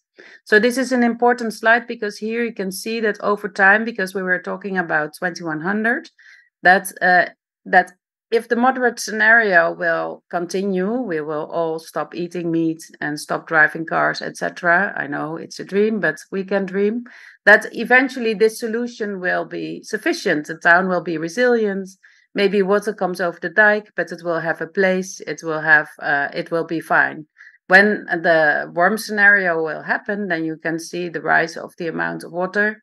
And that means that around the capacity of the space behind, as you can see in the section, is 180,000 cubic meters. So until 2070, the municipality of Vlissingen will be fine with this solution. And by that time, we will also know if we've been better as a humanity to our natural resources. And maybe this solution can be the resilient solution forever. The last slide. This is a rendering. It is actually built, but the people in the municipality are so busy that they're not sending me the final images of the street. But this is this is a nice image of what is built, where you can see that the elements of public space in the front square are also part of the roughness that you need to take the energy out of the waves during a storm, and then the water will flow down the street. You can see in the middle, which is a street as a river. And this street is designed in such a way that the water will be slowed down and will be steered towards this area behind where it does no harm. And at the same time, the street is also for pluvial flooding, so it collects the rain because we also have a lot of rainstorms. So this is, yeah, I must say this is a very exceptional example of resilience in the Netherlands, because it has not been, it is quite a paradigm change, because we still are under the responsibility of the hydraulic engineers that will protect us. This is also why we do not know. So we also find this, well, when they built this street, I knew that it was never going to be used, but it is quite important to make these steps and to show that it is possible to make this cultural change. And that is what we really need here in the Netherlands. Thank you very much.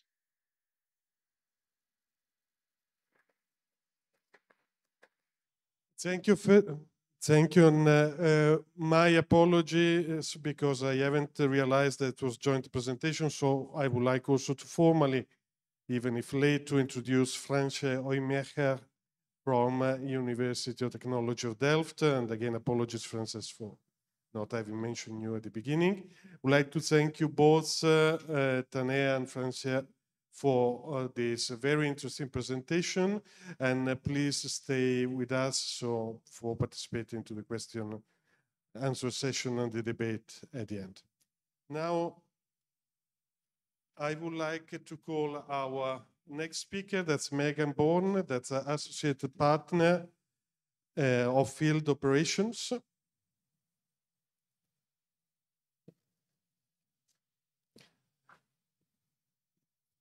Good. That goes forward. Okay.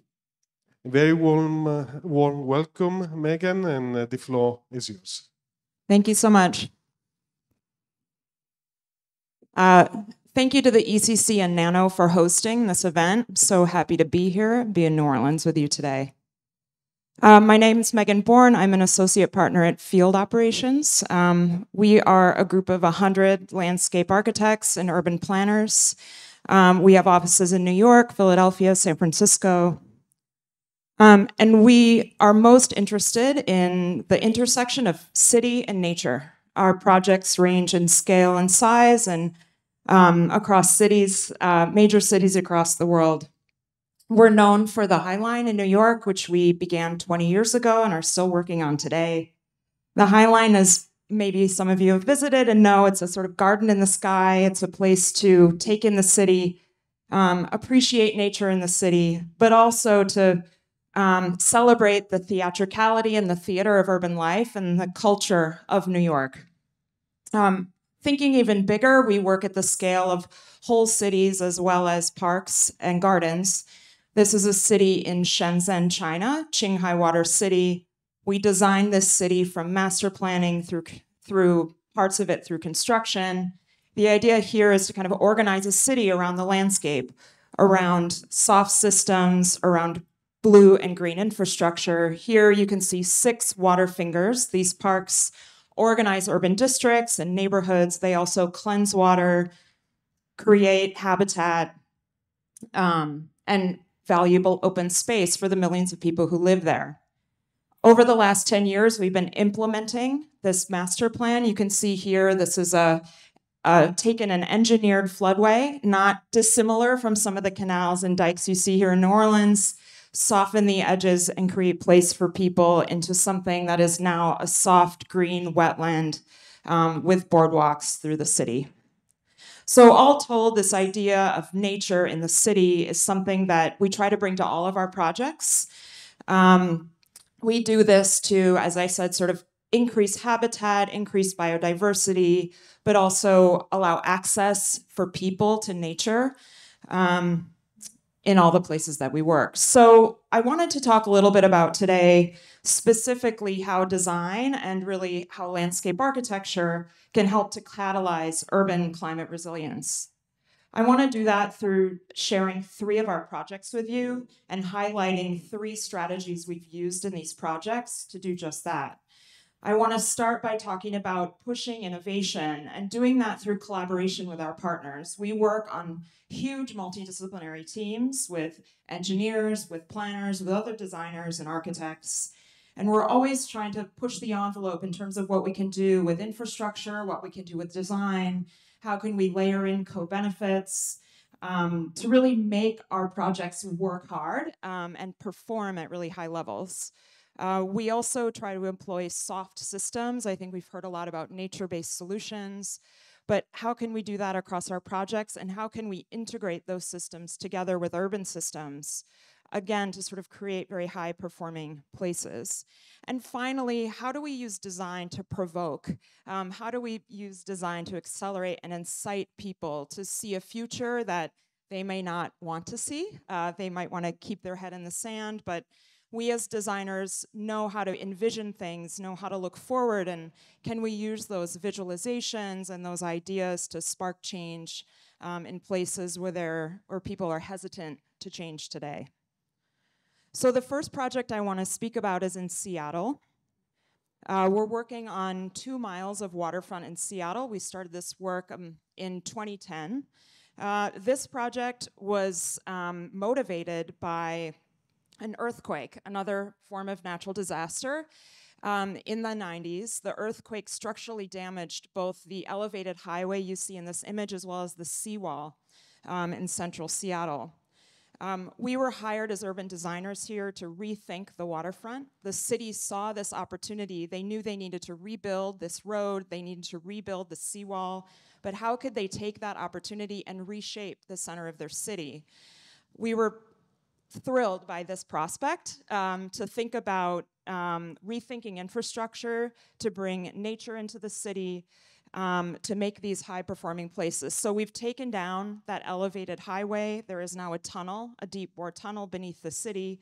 The highway has been replaced with a green boulevard, which opens the city and reorients the city to Elliott Bay. We're also looking at, but today I want to talk about the seawall project in more detail, because I think this is really interesting to think about innovation and collaboration. The seawall, oh, can I go backwards? Let's see. Sorry, I went too quickly forward. The seawall is being rebuilt. We worked with a team of engineers here. The seawall needed to remain in place where it was because of this being a central part of the city. The seawall was raised several feet to account for future sea level rise here to protect the city, and the promenade behind was rebuilt and raised as well.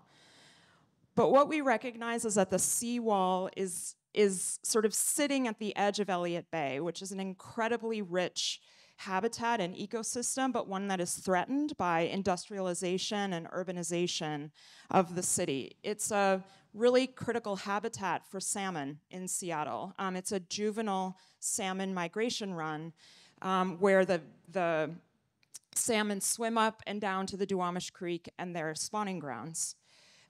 Juvenile salmon need light, they need shallow water, they need food, they need habitat to thrive in this area, which is very difficult when you have a deep sort of urban water's edge.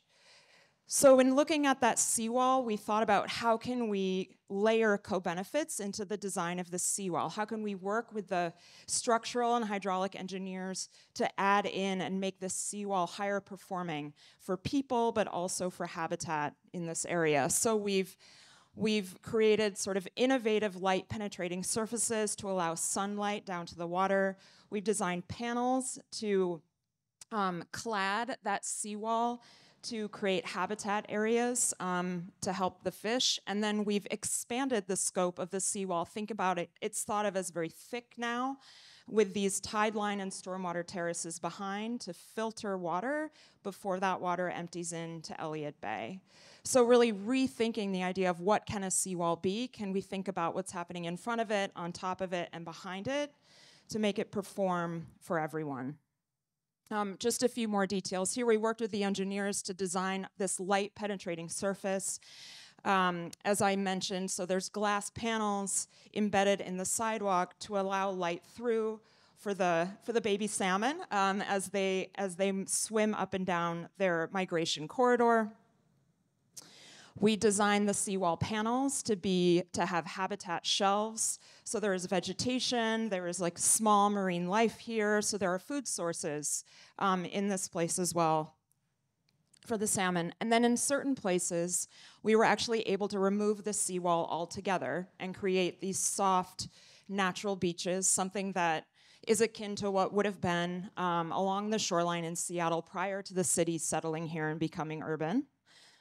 And behind that, sort of designing these stormwater terraces, as I mentioned before, which are capturing stormwater, filtering stormwater before that empties into the bay. This greatly improves water quality in the bay and assists with marine life and habitat. So altogether, I think the waterfront in Seattle has moved from being something that's gray, the city sort of turning its back to the water, with the elevated highway and the old seawall, to something today that is green, that is friendly for people. We see our salmon here. This was like our #1 stakeholder in the project. So we were so excited to see them return. And something much more vibrant and robust and resilient moving forward. The second project I want to talk about is a planning project. Field operations, we build, we implement, we also plan, as many landscape architects do. And this project is one in Baltimore, in Maryland. I know there's some colleagues this afternoon from Morgan State who will likely also be talking about Baltimore, which is really exciting. We started working in Baltimore about 3 years ago on a long-term plan for 11 miles of shoreline in South Baltimore. This is the middle branch of the Patapsco River. This is a place where Baltimore meets the Chesapeake Bay. There are parts of the middle branch which are green and which are soft, but there's a lot of industrialization here too. This is I-95. If you've driven through Baltimore, if you know the East Coast, I-95 has almost 200,000 cars moving over it every day. So you have this combination of urbanization, of industrialization here. You also have climate threats here. So you can see in this image the power generation plant for the city is here in low-lying areas, and there's a public hospital here too. So the impetus for this plan was to create climate resiliency for these critical pieces of infrastructure for the city. We started our plan and centered our plan around the shoreline, around how could we deliver soft systems and green systems to protect these pieces of infrastructure and protect these neighborhoods from storm surge, from sea level rise, and from flooding in the future. So we've greened the shoreline and created 11 miles of soft shoreline, essentially trying to restore the Chesapeake shoreline, which had been here for thousands and millions of years before the city was settled. In this area. So this living shoreline we're filling in the shoreline, we're easing the shoreline, we're planting that shoreline, we're adding new marshes and wetlands. It acts as a big sponge to absorb water during storm events, and it also cleanses water and filters water before that water is let out into the middle branch. We're recommending partnerships with the Port of Maryland to use their dredge material to build these shorelines. We need lots of soil and lots of material to do this work. And this is a very innovative partnership, using dredge from the channels, cleaning that dredge, amending that dredge, and then using that to build the shorelines. This is a technique that we're learning from Louisiana and from the Gulf Coast. This is quite common in this part of the country, but your colleagues on the East Coast are not comfortable yet doing this. So we're hoping to bring your innovations to the East Coast and to the Chesapeake and do that in Baltimore. This living shoreline will do so many things for the area. It's going to protect from flooding and storm surge in the future, which you can see here in our diagrams. It's also going to improve water quality, which is a huge issue in this part of the city, and going to expand habitat and increase biodiversity. Working in a city like Baltimore, we knew that we couldn't stop our work at the shoreline. It's a complex place to work in all cities. You're working with natural systems as well as urban systems, social systems, economic systems. This part of Baltimore in particular has faced severe and acute injustices over the past many decades. So you can see in this image, there's industrial pollution. There are several layers of infrastructure that block communities from their waterfront. There's vacant land, there's industrial land, and we couldn't ignore that in this plan. So our plan began at the shoreline, but it didn't end at the shoreline. We also layered in these interconnected systems and recommendations for transforming the transportation network, for transforming the parks and open spaces, and for layering in equitable development into each of these large public improvements. So we're looking at new trail networks, complete streets, new parks, and new equitable development programming to sort of round out a more holistic and interconnected long-term plan. So you start to see ways of accessing the water for the people who live here along trails and boardwalks. You see new parks and open spaces that welcome people to utilize the water through recreation. And the last thing we did in this plan was not only think 10 and 20 years in the future. What we heard from every member of the community was, these are beautiful drawings, but what are you going to do now? Because we need help now and we need change now. And so along with long-term planning, we implemented what we called our equity initiatives. So they were immediate programs that were meant to bring benefits to communities today and not many, many years down the road. This was meant to bring benefits today, build trust in communities, and build momentum towards new projects moving forward. So the first here, you can see we organized and hosted learn to fish, learn to row, learn to canoe programs in the water to kind of welcome people to the water and strengthen the idea that the waterfront and the shoreline belong to these communities in South Baltimore. And lastly, we also organized and produced education programs.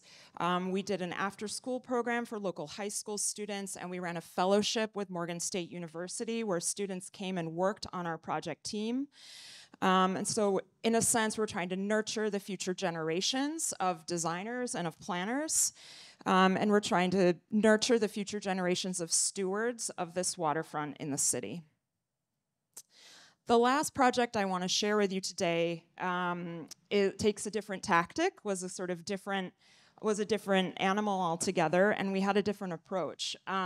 Here we intended to be provocative. We intended to incite new ideas about the issues around climate change, the issues around inaction around climate change, to hopefully catalyze and accelerate action and change. This is the tidal basin in Washington, D.C.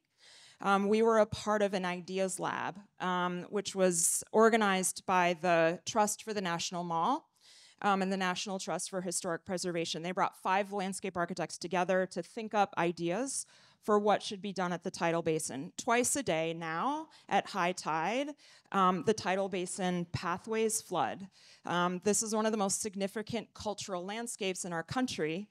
It sits literally under the noses of Congress and the president, and the impacts of climate change are real and tangible there every day, and they're getting worse every day.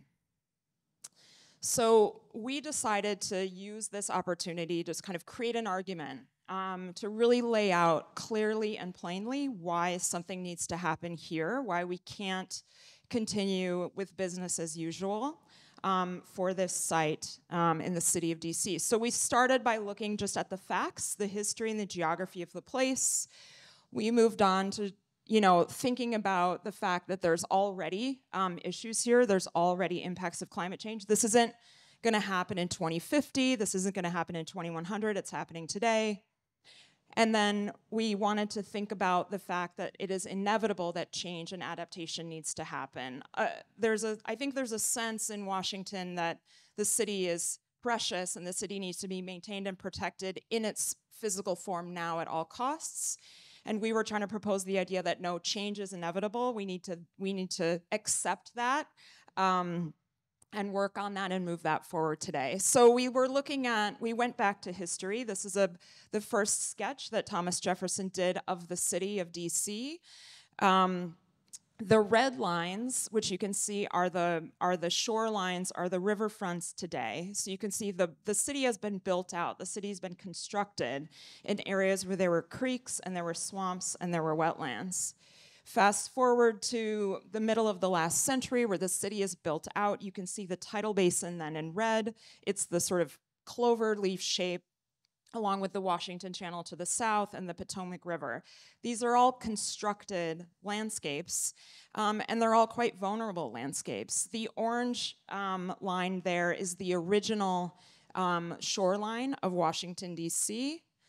This is the flood map of Washington, D.C. today. So I've zoomed down in scale, but if you can picture, you can see the footprint of the original shoreline is where the 100 and 500-year floods happen today. It's no accident. We also overlaid on this significant governmental and cultural institutions that lie in those floodways to highlight the risk and highlight the vulnerability of the city. The city floods. The city has a history of flooding. I love this image of the canoe sort of floating across the National Mall in front of the Capitol in 1936. The floods are becoming more frequent and more intense. These are images from 2019, most recently when the metro was shut down, when the National Archives flooded, etc. So here's the tidal basin today. What are we going to do about this? In the future, these were the sort of calibrated measurements to see where are we today, where is this going to be in the future, what is the scale and level of impact. So we thought about these future scenarios. We thought about, what will happen when Roosevelt and Jefferson and MLK, who are around the tidal basin, are underwater.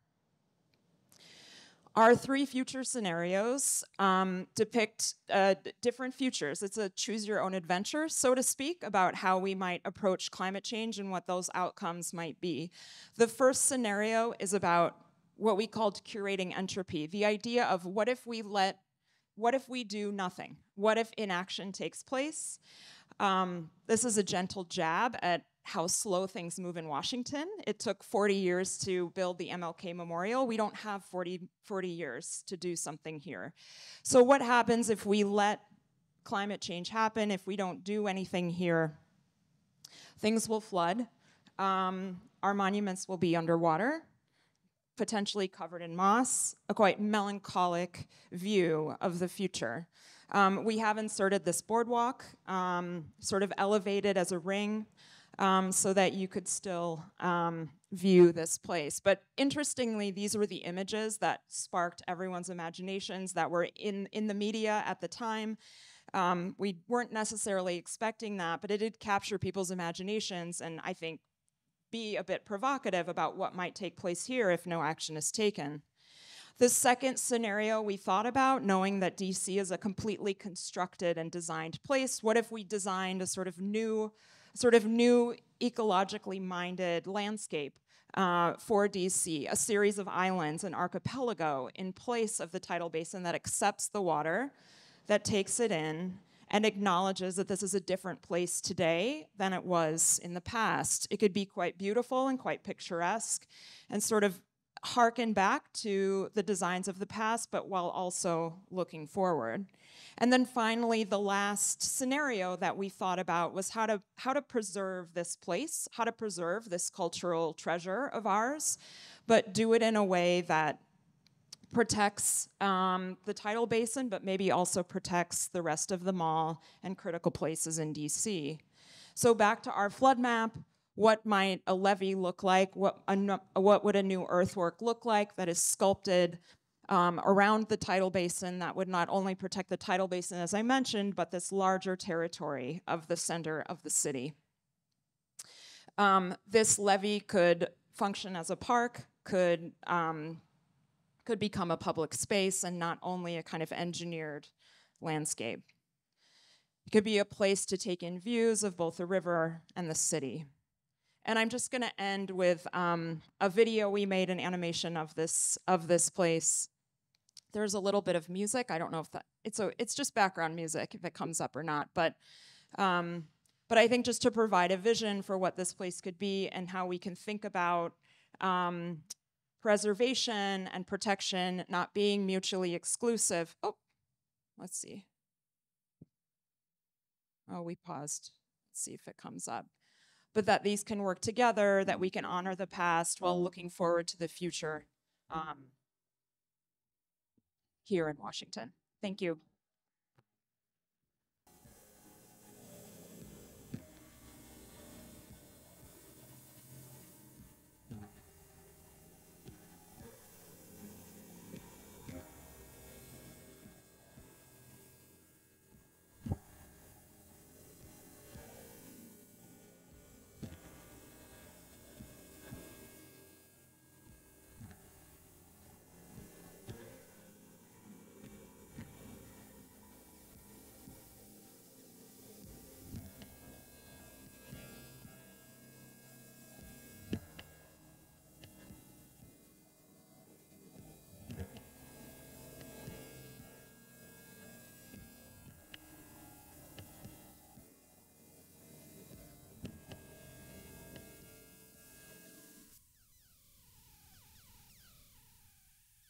you. Thank you very much, Megan. And I would like now, and I have the pleasure to invite to join us Charles Sutcliffe, that's Chief Resilience Officer with mandate for coastal areas for the Governor's Office. Correct? Yes, Welcome, sir. Charles, and the floor is yours. Thank you. Thank you, everyone. This has been so inspiring. I've made so many connections mentally as I've seen so many presentations yesterday and today. I hope I can maintain a clear train of thought through this presentation. But thanks to everyone for being here. Thank you to ECC and Nano for including government in this conversation. I am more of a policy guy than a projects person or designer. But I am excited to show off some of the things that we're doing now and also acknowledge a lot of the things that we need to be doing more of. So I am going to start kind of with the coastal context. I think it's important to kind of appreciate the ecological and the geological context of New Orleans as we do this. And the state is doing a lot outside the levee system to restore and protect that. But it's also a place that I hope will be a story of not a victory lap, but at least of progress, that we can say that we had this tremendous tragedy in this state in 2005, and yet we were able to build capacity, we were able to build science, build expertise, and we are in this incredibly aggressive construction phase of a large-scale project, coast-wide project to restore and protect our coast that I hope can be a model for us as we address other climate risks that we're facing here in Louisiana. So, of course, Louisiana and New Orleans, we are in this active delta of the Mississippi River. So this map is showing us that the river right there literally built all the land that we're standing on. But of course, after the Great Floods in 27, we really sought out to engineer this system and really control that river, capture that river, and that has kind of accelerated, led to some of these, broke that natural process that's led to these really extensive wetland loss so the two red lines are the Barataria Basin and the Breton Basin, right south of New Orleans. I don't know if I can, oh yeah, so here's New Orleans, and here we are, these two large basins of the river cut off, no longer receiving fresh water and sediment. And so the shoreline is retreating, the Gulf of Mexico is coming closer and closer. But over here, a little more to the central coast of Louisiana, the Mississippi is still flowing through the Atchafalaya, 30% of Mississippi. And it's still an engineered system, but the river is much more connected to the wetlands. And so we see this preservation of the shoreline and actually like a healthy delta there. And that's a theme I'm going to come back to too. So, but it's not just the levees that have been part of our problem in Louisiana. We are also obviously dealing with sea level rise more and more. Subsidence has been a long part of our history. That's a natural process. We have canals and infrastructure for oil and gas extraction. We had an oil spill in 2010. We have hurricanes themselves are served to damage our wetlands. And so we have all these different factors happening, affecting our coastal space, and they're kind of all added up together to a history that since the 1930s, since those levees were constructed, the loss of 2,000 square miles of coastal wetlands, these are gone. So this is our historic map showing what has happened, and you can see again, here's New Orleans up here, and then the coastline is getting closer and closer to our major population centers. If we fast forward into the future and look at what might sea level rise mean for those same processes in the future, sea level rise overtakes subsidence as being the main driver of our wetland loss in a couple decades from now.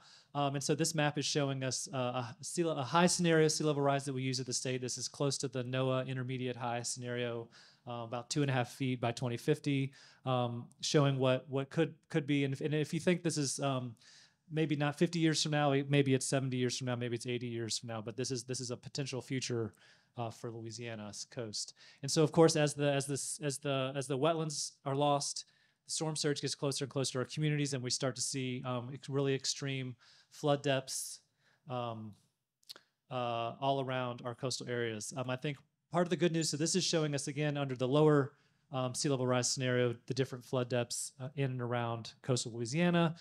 There is some good news that this dry patch around New Orleans is showing the effectiveness of that HISRIS system that we do have, which I think is is hopeful. And so again, you know, Louisiana after 2005 devastating hurricane season, we really did set out to take this issue seriously. What does it look like to tackle something of such a large scale, of such importance? And so we've just completed our 4th coastal master plan. These are our science-driven plans. They are built they start with the science, and then they go to the public for a lot of stakeholder engagement, a lot of public engagement, and they've all been unanimously passed by our legislature, which I think is another huge achievement of this work that we've been doing as a state. Again, I won't dwell on this, but it is a science-based plan, and so we do start with an understanding of what is happening to the landscape, what is the change projected to see in that natural system. Then on top of that, we can add in the storm surges that are predicted and understand what the water depths are, and then we can add another layer of the assets and the communities and really understand what does that water do, where does it go, what are the damages that we can expect from that, and then we can actually test different projects against these different future outcomes to help us, again, propose and implement projects that can be proven to work and that can make sense, and not projects that are proposed by the most powerful mayor or legislator or et cetera. So that this has been kind of really an innovative part of our process. But again, too, alongside of this, we've also done something kind of politically risky, which is said that we know we don't have enough money to build all the projects and to do all the things that we need to do. And so we've got to have a way to prioritize our actions and make sure that we're putting forward good projects that are actually going to work if we're going to spend state money on it. And right now we are inside North America's, I think, most advanced hurricane protection system. This is the largest pump station in the world, just south of New Orleans, part of this big perimeter system that we have. We've got probably the 2nd and 3rd largest pump stations right along the lakefront too. So we've got massive investments here in the protection system. But the real early innovation of the master plan was to kind of link this hard gray infrastructure, these protection elements, with the natural ecosystem. So I know this has been a theme that we've heard constantly, and this is not new news, but we are implementing this in Louisiana through our coastal master plan. So that's just some imagery of kind of the hard structures. Here is just south of here. Let's see if nope, didn't work. Let's see. I don't know. The other video started. It's a nice video. Let's see. Is there a way you could click play for me? Is that going to work, maybe? This is just to show the scale of some of the ecosystem restoration projects. So, just 5 years after Katrina, we experienced the BP oil spill in our coastal waters. And so it took until 2016 to get to a settlement and for the money to start realizing. But then we were able to... well, it's fine, but we're building some of the largest marsh creation ecosystem restoration projects in the country right now using those oil spill funds. This is not a marsh creation project. This is a living shoreline project that we heard about in Baltimore, was at the Baltimore example. And so this is 11 miles. This one's finished now. 11 miles of these living reefs that's going to attract and promote oyster growth. But these aren't being deployed at the urban interface. These are way out in Biloxi Marsh. So we're trying to preserve that ecosystem buffer around New Orleans as we kind of protect the city through natural means, but kind of further out. And then the last one I wanted to show, I'm going backwards now, I'm very sorry. The last one I want to show, this is Louisiana's MOSA project. So this is in both ambition, in the length of time that it takes to get there, in the also to some degree the controversy of it. So we broke ground. Can you click play on this one? Is this one going to work for me? No. This one? Yeah, this one doesn't look like much, but so this is again kind of getting back to that natural system. Here we go. One of the fundamental problems with Louisiana's coast is when we broke this natural system. And so this project, we broke ground on it just 2 months ago. This is a real life thing that's happening, a $3 billion project to put a controlled gate at the Mississippi River at levee to allow the fresh water and the sediment to come back into the marsh, reconnect that process. And we can build, just with this one project, 20 to 40 square miles of coastal wetlands, depending on the level of sea level rise. So this project is, again, kind of long discussed, long studied, long awaited, and finally underway down in coastal Louisiana. But again, these kinds of large-scale projects, we are, and this has been alluded to earlier, but we are fundamentally changing this basin, and we are changing, restoring it back to more of the estuary that it was. But that means that we're deeply impacting the communities that rely on that estuary for fishing and different things. So part of the $3 billion cost of this is over $300 million of mitigation efforts to try to really directly support adaptation, mitigation, all those different things that are going to be happening in this area. And so we have a brand new coastal master plan. This is a fresh look at the sea level rise, at which projects can perform, a fresh $50 billion to play with, looking out 50 years into the future. You can see all these different project concepts all across the coast. We have risk from the Texas border all the way to the Mississippi border, but we have proposed solutions for all those different areas as well. But, and this is where I want to kind of transition to the next part, just looking at this coastal issue, this is, back in 2017, we began projecting or producing maps that showed a future with action. So we showed these blue maps that used to be red, but what could be lost. And so with the $50 billion investment, what do we get as a state, and what do we really need to be preparing for as the decades go on? And so this is showing, even with $50 billion, we experienced, this is again, this is on their higher project, this is the higher sea level rise scenario. But it shows that the risk and the level of change that we're experiencing across coastal Louisiana is going to be enormous, even if we have a huge public investment in kind of the preservation of the system in the most, science-based. And, if everything is wildly successful, we still have a hard challenge ahead.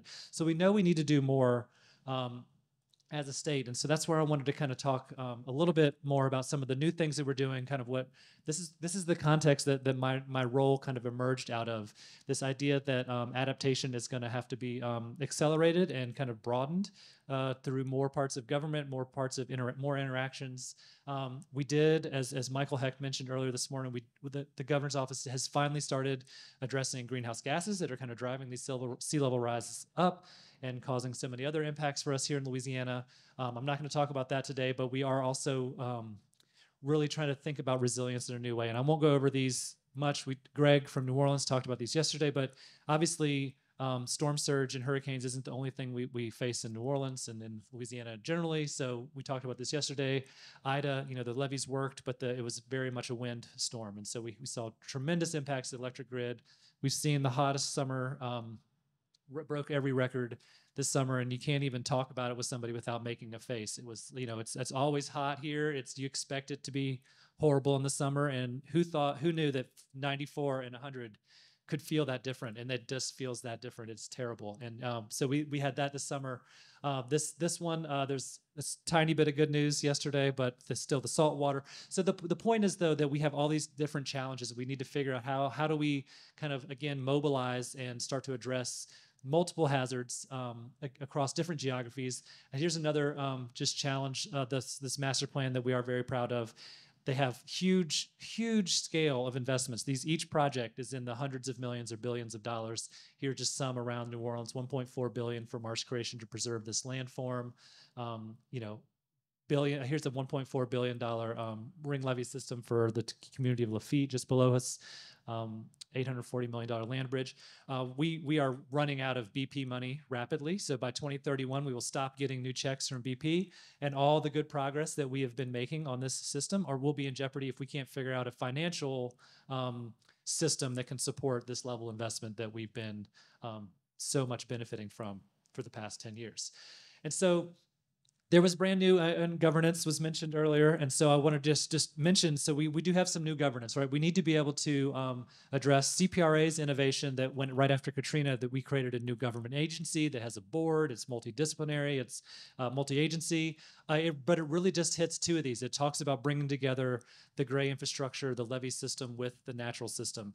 And so it's hitting two elements of resilience, but we've been hearing about it all today and yesterday. There are so many other parts to resilience as well. And so we're operating under this framework now where we're trying to, it's kind of a way to respond to the realities of these different climate impacts, but it's also a way to welcome in new players into this resilience conversation that have not been included. And so I'm working at the government level, working across government agencies, working down to local governments as well, we hope.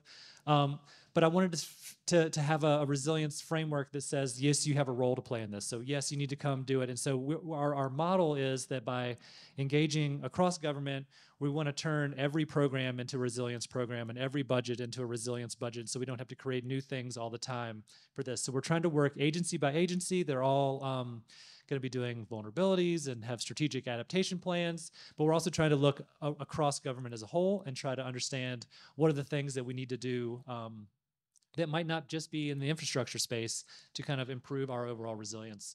So here's just a couple quick examples. People seemed to like them yesterday from New Orleans, so I threw in a few state ones too. So here's one that builds on the Together Louisiana, the community lighthouse project.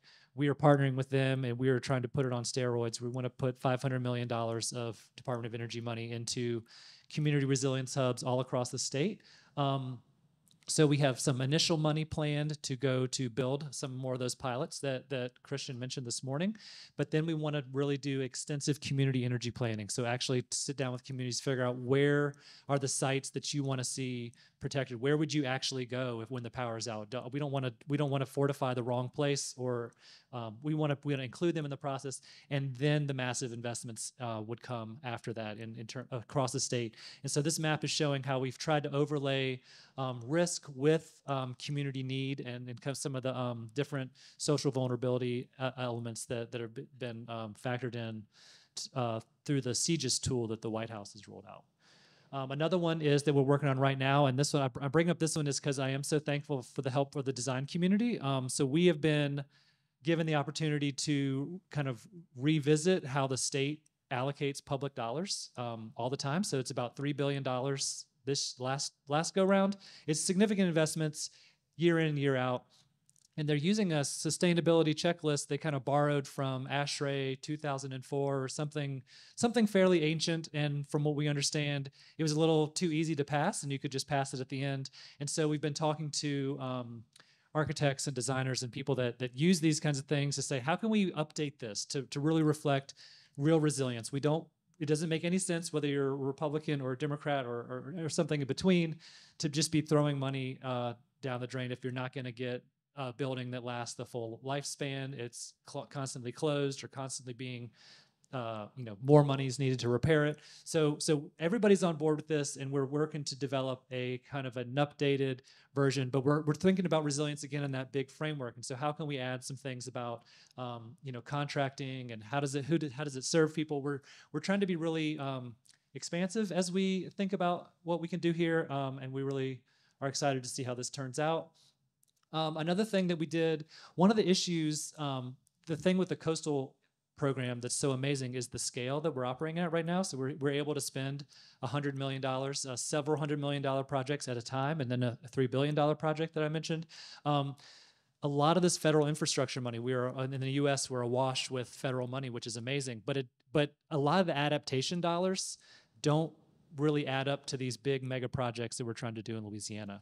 But it does open the door for us to work more locally, to engage more local partners that we might have only had a conversational, or we go to meetings together relationship, but we've never worked together to build something. And so we're hoping to find out next week if we're even going to get to apply. But we've got these 3 different NOAA regional climate resilience projects in the works. And Terry, we've got a harbor of refuge in a different one, so I didn't know y'all were working on that. We've got one planned for Terrebonne.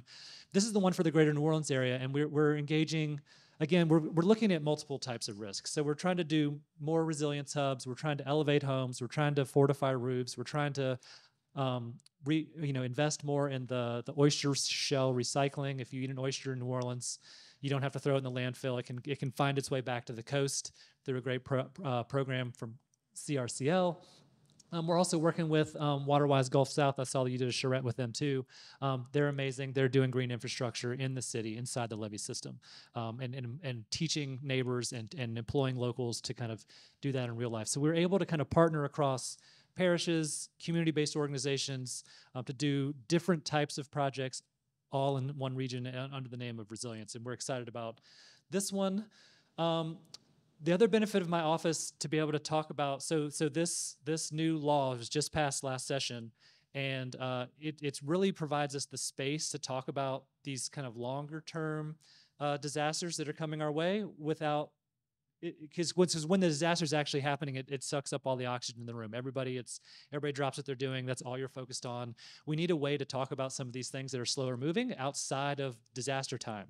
And so just another example of a project that we did with LSU, with Haley Blakeman, was looking at receiving communities. So those maps that I showed early on, what does it look like to be a receiving community? What's a methodology we could use to kind of talk through and think through where people might go, what kinds of investments they might need. So again, this is just an early study, but this whole concept of migration didn't really have a home in one state agency or another. We've got to be able to talk across jurisdictions and across our different disciplines to figure out what this looks like. And so that's an exciting project. Just one example of these kind of longer term challenges that we're trying to be set up to meet. And so this last thing, I think it's my last thing that I want to talk about, is we're right now working on an EPA climate planning grant, and so we're on this team. The planning part, we're doing it as fast as we can, turning it in before the election, so that we get it. But the other reason to do it really fast is because it opens the door for between $2, which is ridiculous of range, but $200 and $500 million worth of dollars to pull down to implement things. And what's really cool about this grant, why I wanted to bring it up, is it really does think about resilience in a broader way than it opens the door for this. So it's about greenhouse gas reduction. Okay, so that's part of it, because this is the climate pollution reduction grant. But it also wants you to create jobs, and it's really focusing in on that economic resilience piece. But it wants you to do it, I think, too, where you're doing it in the most overburdened communities. And so that is a new lens that we're saying, okay, so we know what we want to do for greenhouse gases. We have a climate plan, but how do we do it in these communities where we need it the most? And then how do we also address other types of air pollution at the same time?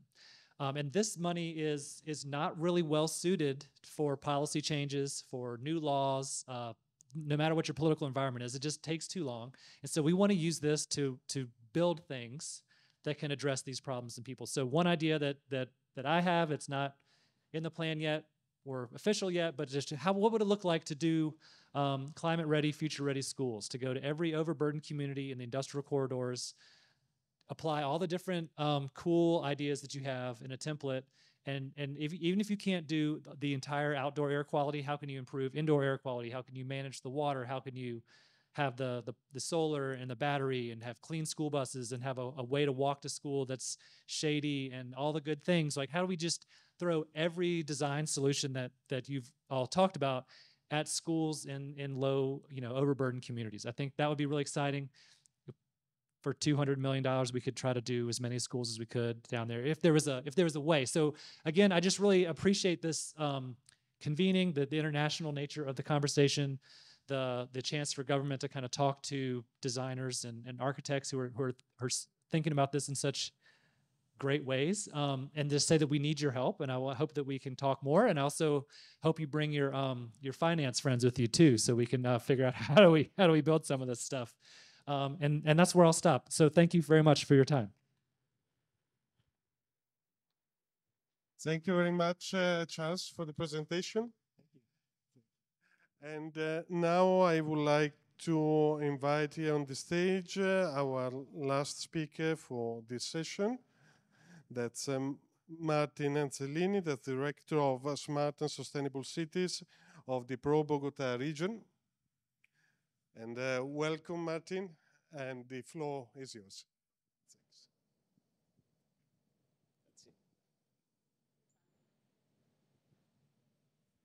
Hello. So thank you very much for inviting me here. Thank you, ECC. Thank you guys for allowing me to be here. It is great. I will talk about Bogotá. We are very far from the coast. We are 2,600 meters above the sea level.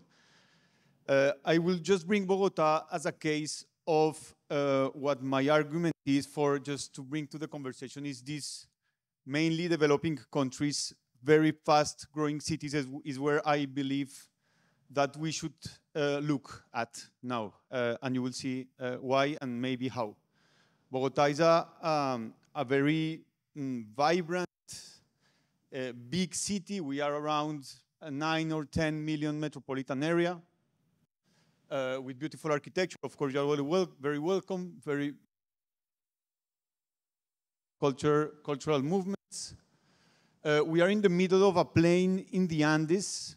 We are a capital district surrounded by municipalities that is growing in a very fast way, mainly now outside the boundaries of what the political boundaries of the city are.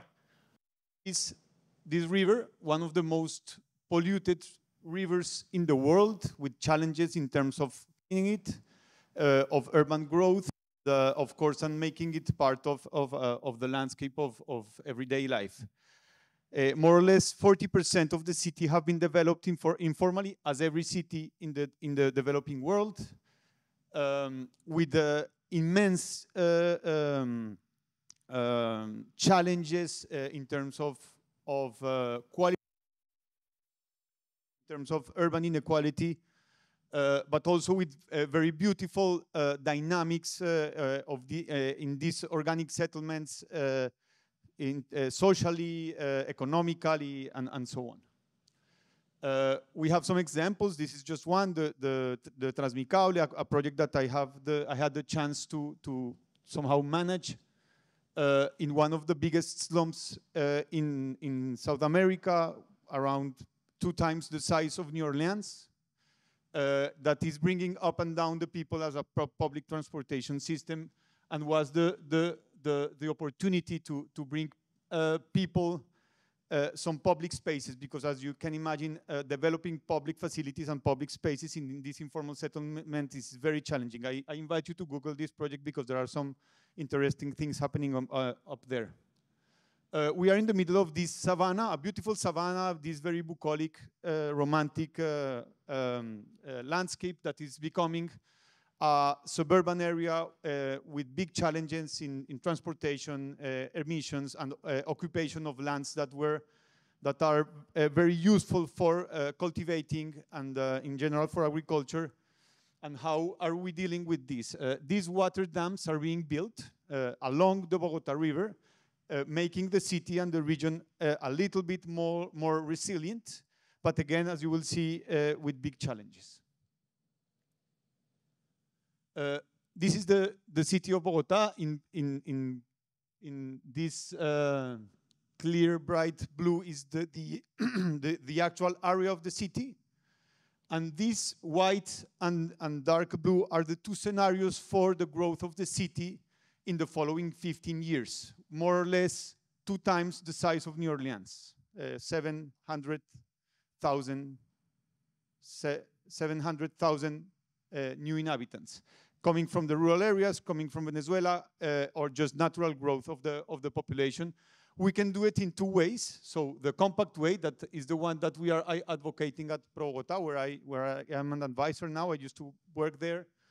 The compact way with public transportation, TOD, blah, blah, blah.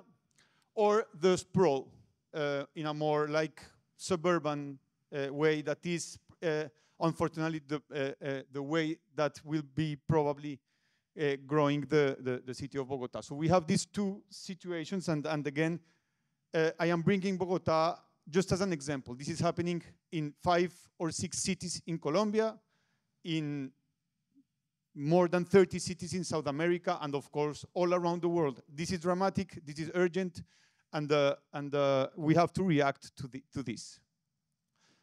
Even if the water dam is, with the water dam being built, in the period of 100 years, this flood will be happening again. We are talking here about more or less 800,000 people, 300,000 people. Yeah, more or less. I mean, these are the situations now. Just in Bogotá, which is not a coastal city, that is a city that have somehow the institutions and the economical capacities to react to climate change and to poverty. So more now, 1/6 of the world is living in slums. 1/3 of the world is living in informality.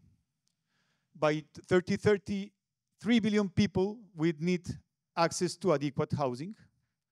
And it is happening, let me go back here, no? Now it is happening here, mainly now in Asia. Sorry. China still, India, Southeast Asia. It is happening more and more in Africa and a little bit more in South America. We are talking here about, I mean, look at the numbers. No? By 21, but at the end of this century, Africa will be the most populated continent in the world. And if you can imagine, if we don't react to that urgently, how this growth will be. So let me reflect about these people. They are not responsible of climate change, no? They were not producing, neither consuming during the last couple of centuries as much coal and petrol as we were doing. And these settlements will be are the more vulnerable now. This is Buenaventura in the Pacific coast of Colombia that I am researching about a little bit now. This is Santa Marta in the Caribbean coast of Colombia. Cambodia, Nigeria, Lagos, Philippines. And these are the settlements. This is how cities are growing in the world now. People is resilient. I took the chance of seeing this. A sand bank was moving in the outskirts of Buenaventura, and these guys were in a very resilient, tranquil way, just moving their house. No? The house is designed in such a way that they can just dismantle it and bring it to other site. No? Inland, 200, 300 meters inland, and then they will probably do it again. Of course, this have an immense cost to this concrete family and community. So let me bring two approaches. The first one that we have seen today widely is the big scale approach. So we have to react with big infrastructural projects, such as the water dams of the Bogotá River and the ones that we were seeing this morning. This is the case of western savanna of Bogotá, the outskirts of Bogotá. We are hoping to receive more or less 1 New Orleans here in the following 15 years. With local governments, with the state government of Cundinamarca, the state where Bogotá is, we are working to generate this plan of, by now at the wide master plans, leaving these areas that are shown here as somehow, let's call them water reservoirs. Where the savanna of Bogotá used to be a lake. There was a beautiful wetland there, and so the message is let's keep these areas as wetlands, as public spaces. There is a big discussion that we have to think about between, let's say, developers and planners versus environment, like let's call them, I don't want to stigmatize at all, these radical environmentalists that think that even building public space along these waterfronts is damaging nature. And of course, as we know here, in a country that really have a strong landscape knowledge, this is completely unreal. No? So we have to use landscape as a tool to bring together, no, the city and nature, and we have to project that city. No? This is other approach. It's like, again, reservating the land. These are some parks that we are promoting along the northern area of the Bogotá, of the savanna of Bogotá, just again, to keep this land. By now, we don't have the money as a region to build the parks, but just to keep the land without being built as water reservoirs in the case of the rise of the Bogotá River and so on. And some other projects of building parks and water treatment plants. Again, I was designing this project when I was working with the city government aside to one of the biggest treatment plants of Bogotá. This is being built now. Again, will be a public space that was built on top of a 1 million square meters, cubic meters of waste, and then a water treatment plant. And this project that is 140,000 housing units, mainly social housing. In the north part of Bogotá, we have just developed this study that was analyzing, this is a minus. We're analyzing the ecosystemic services of this territory after bringing half of New Orleans here, more or less.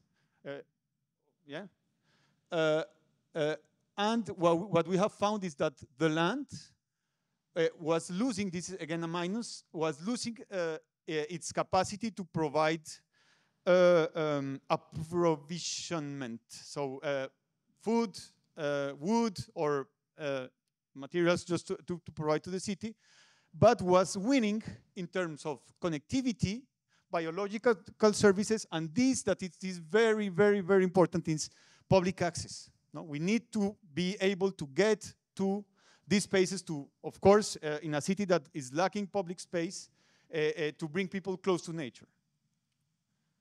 And then this other approach that is more related to vernacular architecture.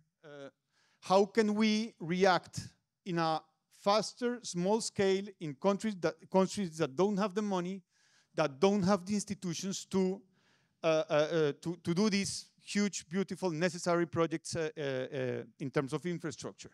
And how vernacular architecture, again, that is very resilient, have some approaches, and us as architects and planners can help them to be, let's say, massive. We put it in our bills. These are the chinampas in Mexico. Teotihuacan, the biggest city in the world at its time, used to be built in a lake, and these structures still exist at the outskirts of Mexico, and how not keeping and using this knowledge to rebuild the cities, no? This in Colombia, and then I am super interested about this. These are these man-made canals. These are ancestral canals. 2,000 years ago, were built by indigenous communities, and in a huge savanna, and they were dealing with water. The water level was rising up in the winter time. Winter is just rainy period. And they were fishing there in summertime when water was going away. They were cultivating in the lower part of the canal. So why not just putting this in our bills and say that is great, but just use it as an engineering idea, no?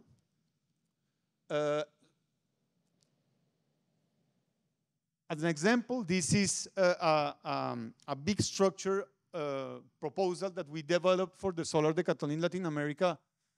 That is basically a massive structure. So thinking about providing, instead of providing the complete housing project, providing a big structure, you can see it somehow here, no? Providing a massive housing structure that will provide resiliency, so seismic resistance, resiliency in all the senses, accessibility, and some public community spaces. And then let's leave people fill it up as they want, as informal settlements work, no? This was the concept, and we have been exploring this through an academic work. This was developed with the Javeriana University in Bogotá, and through a more professional work. This is another strategy. This is the delta of the Magdalena River, the second biggest affluent of the Caribbean region, of the Caribbean Sea after the Mississippi. With big problems of flooding again, and we have developed this little simple idea of providing let's call it a strategy, a matrix of alternatives for housing development, and letting people choose according to the size of their land, their economic capacity, as well as the let's say the characteristics of every family, to develop the house as they need, let's say. And we have developed some prototypes. These are just prototypes People in these cases, people didn't want to live in stilt houses. This is in the region of the canals that I showed you before.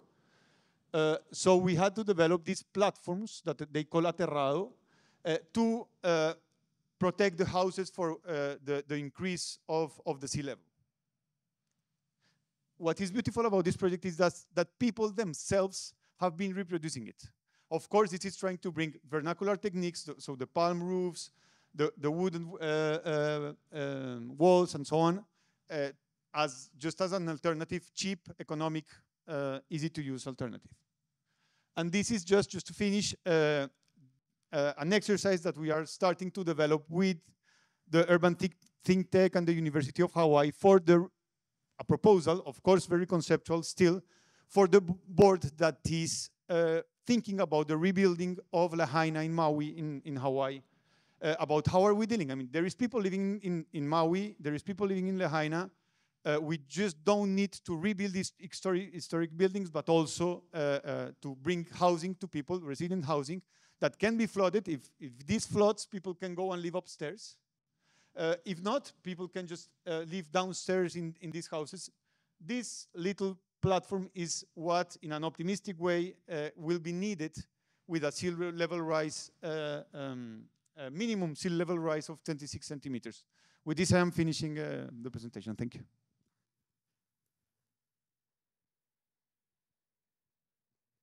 Thank you very much, Martin. I would like to ask you if you can stay on the stage and meanwhile invite all our other speakers to join us here. We are running considerably over time, so I would like just to keep a short debate, but we can, yes. Good. Good, very good. Thank you for that.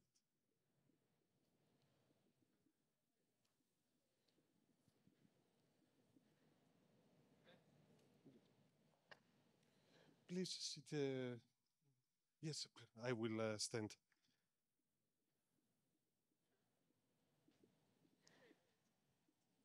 No, please. I wanted to invite you directly, so that's, you know, I wanted to call you directly. So I'm happy that you are already here with us. So I hope that, yes, also Taneha and Chair here are online with us.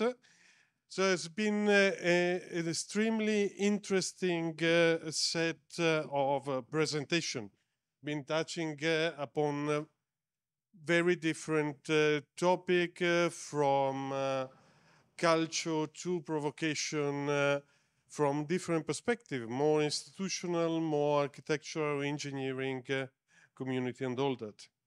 Now, this session is it's about catalyzing urban resilience, catalyzing for transition, for a resilient transition. So during your presentation, I start to figure out a red thread that could bring our different viewpoint together. And I would like to focus our joint discussion on catalyzing nature, catalyzing communities, and catalyzing finance and business, and also institutions. It's 4 key pillars to take into account for resilient transition. Last but not least, I think we should also think about the catalyzing power of design for resilience. Design can be the design of physical artifacts, structure, infrastructure, design of spaces, but also process design and also co-design. So again, I'm tabling these 4 key factors: catalyzing nature, society and communities, catalyzing business and finance, and catalyzing institutions, and the role of design. And I would prefer not to get a full round and all that, but let it a little bit more open, so just jump in the conversation. Clearly, if somebody can start on each point. And the last request is if you can please reflect on key success factors or barriers in order to catalyze nature, for example, or catalyze communities. Good. Who would like to start?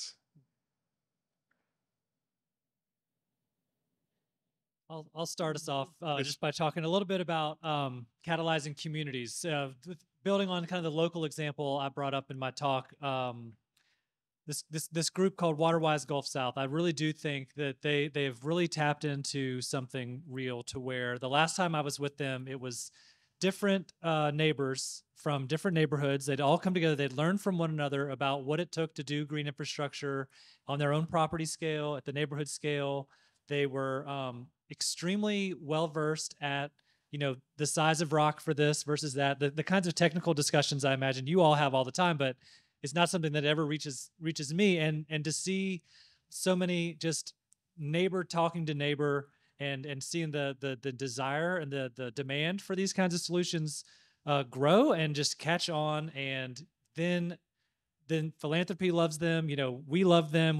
They can kind of, they grow the support and are seeing real projects implemented for their benefit. And it's really, in my mind, it's the kind of community-driven work that all these federal grants that we look at all the time expect exists everywhere, but we don't see it almost anywhere. And so I just think that what they've been able to do peer-to-peer without necessarily any kind of expertise or training going into it, to get where they are today, I think has been really tremendous, and we'd love to be able to replicate that everywhere, but it's not easy. Now, a very good point, that in order to catalyze finance, you need the community. You need to do something with and for communities. That's. Anybody would like to go ahead? Yeah, I just kind of, is this on? Yeah, piggyback on that with the community lighthouse. I mean, I talked about it briefly and you talked about it too, but it's incredible to see like how little money can do so much good in that arena. And it hasn't really been tested yet, but no doubt the test is coming soon. But, you know, the way that government operates with massive amounts of money, but often extremely slow pace, can be useless to real people trying to get back into the economy and into a place. And so I guess like one of my big curiosities at this moment in time is like, how can we surgically give even little bits of money in all sorts of different ways to the right smaller scale community organizations, facilities, whatever it is, and see how much good can kind of grow out of that, rather than waiting around for huge dollops of money or fighting some large scale fight, you know?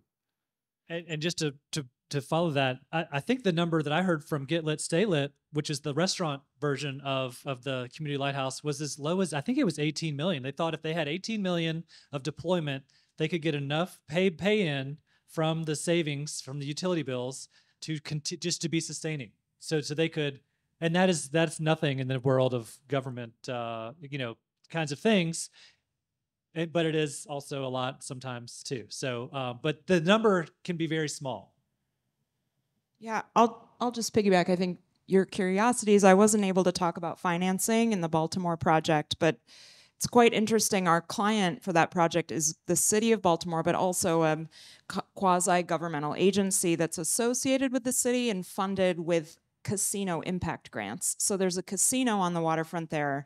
A certain amount of the profits from the casino is skimmed off every month and given through a community benefits agreement to this quasi-governmental agency in the city. And our plan was funded through those casino funds. Those casino funds are also seeding community development corporations. So they're providing operational funds for community development organizations, operational funds for nonprofits in the area.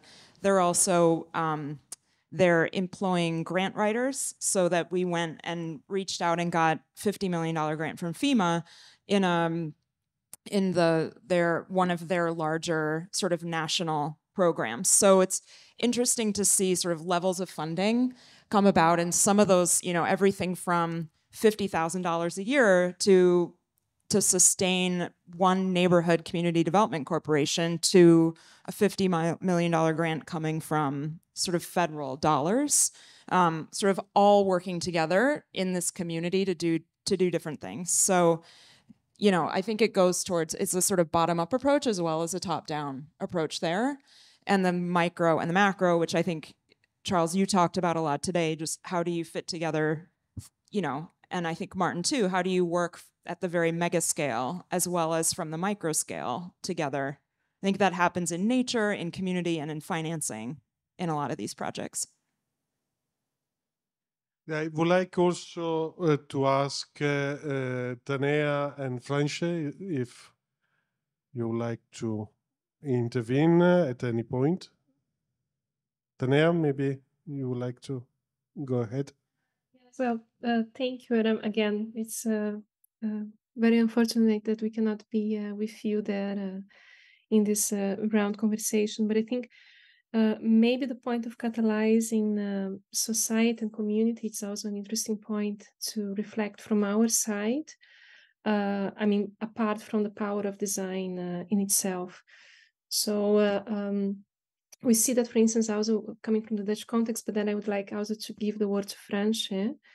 One of the main issues is how when thinking about climate transitions, it's especially the issue of societal transition. So basically, society is not ready to embrace the type of scenarios that we are already designing for. So I think this is extremely important, and the idea of working with experience of living labs, with working with co-creation processes in which actually, again, you know, as we all have been dealing with, to engage different groups in society, different forms of stakeholders, different actors. So in that sense, in a transdisciplinary way, to start really moving society, you know, in a let's say in a different way of thinking. So we are aware of of all let's say the scenarios and the risk that we are facing, but especially also experiencing more and more frequently the impacts of this changing climate, of the climate crisis, and yet we still act based on our, you know, on the way that and the forms of economy and the cultural practices that we're used to, and within the political context also that we have. So I think it's very important to start, in that sense, creating conditions and space for different actors and stakeholders to come together even more frequently, to engage in a conversation about this, this unfolding futures that we have in front of us. So I think the point of catalyzing change by really, in a societal way, engaging with a transitional way of thinking. Fransje? Yeah, I would like to add to that, because for us in the Netherlands, being so cautious, right? So we have this risk assessment, which is in 1 in 3,000, 10,000. I mean, our dikes are assessed as such. If we look at the American situation, where the risk assessment is in 1 in 300, and that there are a lot of insurances in place, there is evacuation plans in place. There's a lot of what we would call resilience from our situation, because we are in a total defense system. So I think it's super interesting to see how these things can come together, and how on one way we try to solve it spatially, because that is, in the Netherlands you have to know that it's, of course, a super tiny country, right? So we are the second export in food, which is insane, because I mean, if you look at the population and the area, it's just super tiny. So how do we do it? It demands a lot. But the protection is so high that the community is not involved at all, because we never experience any real serious threat. Well, we did, I think in 1995 it was the last time. So the community perception and exception is super important, and I think therefore, this international exchange could be really fruitful to also learn how you can mobilize your communities and how you can accept these things. Because I showed the Vlissingen example, which is really a research example. I don't think actually that the municipality really explained the citizens what it is about, not precisely what it really means. So this is still for us really a big issue. So good point.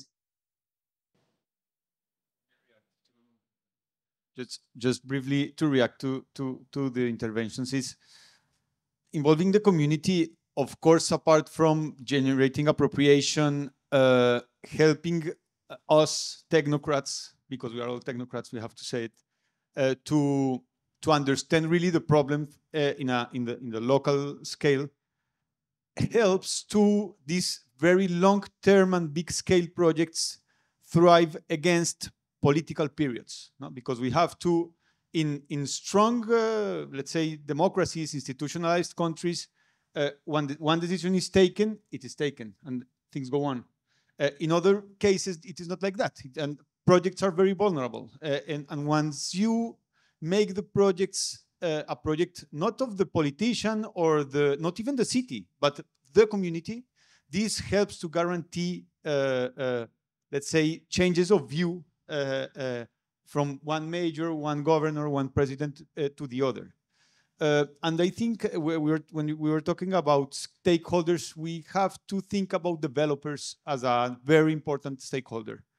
They have the economical capacity, and mainly in urban projects, such as, I don't know how are the models of Zaragoza or in Seattle, but when you bring in developers since the beginning, you can allow them through more edificability rights, I mean, more square meters for them to build, to give, so to pay to the city, so you, as a city, you sell air to be able to pay for some of these projects that at the end become parks, water shores, beautiful spaces for their future users. And then the city doesn't have, for example, the project that I was sharing, the city is not paying just one single Colombian peso. It is a free project for the city.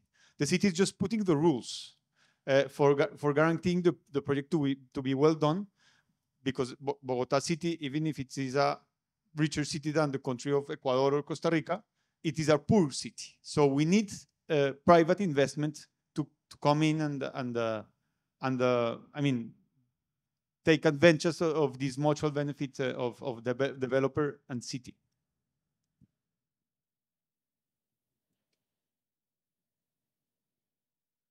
Anybody else who would like to?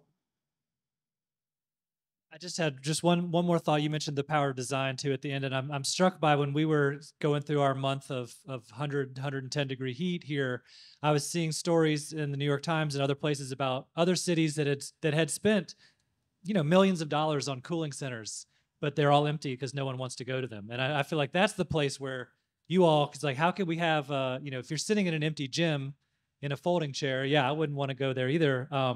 How can I? So I just kind of put that to me struck me as a key place for the design community, kind of from the ground up. Let's figure out what these buildings should be offering to people on the good days as well as the hot days. So anyway, that was an example that jumped to mind.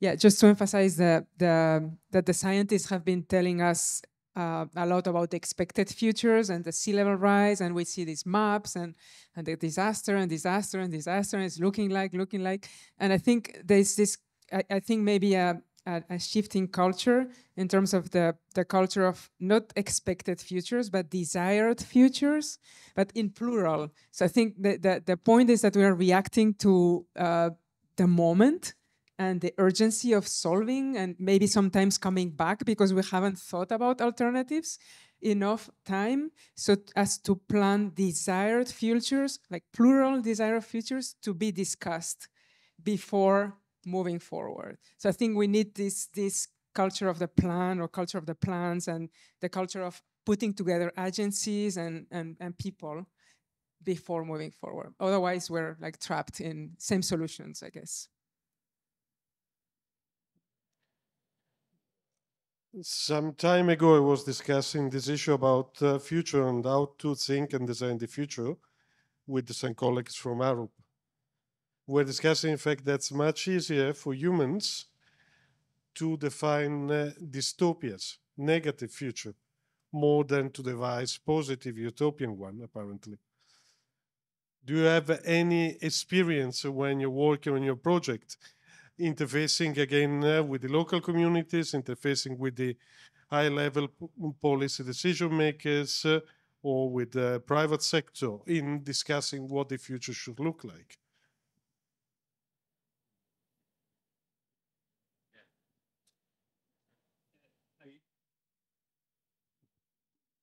I would say that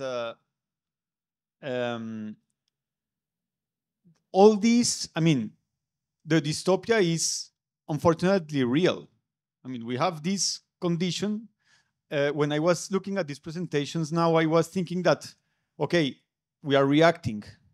We as a humanity, we are reacting. I think this curve, yeah, the global warm curve is just a sign, no, of our zeitgeist, the moment of humanity, of the world now. And I think we are being able to change that. We need, and this is where I am optimistic about, we need solidarity. We need to think about, I mean, COVID shows us that we are all the same. The virus will not react differently in any kind of person. And somehow, not completely, but somehow make us react as humanity. International institutions, countries, the private corporations, blah, blah, blah. So I think to this climate change issue, we have to act solidarily. And I am optimistic about it. Many of the projects that are being done back home in Colombia, in India, where I have worked too, have always the presence. We have also seen here projects in Brazil, in India, that have an international, just the fact of being here, no, all together, no? From different backgrounds, we are discussing about general problems. And so I think that talking about utopias, that we will be able to talk more, to dialogue more, to share experiences, to export them, to share somehow investments and knowledge. Of course, we have to also think local and to act fast, because someone was saying that we don't have 40 years to discuss. We have to do it now. Let's be optimistic, but there is a challenge. No, we have to be fast in that sense. I got some different kind of funny thoughts on dystopia and utopia. I'll be the New Orleanian in the group again. In my experience, people here don't get too jealous about other fancy cities, and we're incredibly nostalgic. And typically, it's like sort of a put it back like it was culture. That would be perfect. Like utopia would be if we could just keep everything we've got forever. And dystopia is losing it, like losing our culture, losing our land, losing what we have. So in a much less academic sense, I think utopia for a lot of people can easily be conceived of in terms of equity these days, in a time of increasing contrast between what people experience in our city. I think we all kind of know who's got it good and who's got it bad. And wouldn't it be nice if more of us were connected and sharing in all the glory that it is to get to live here? So that's just a very localized perspective on utopia.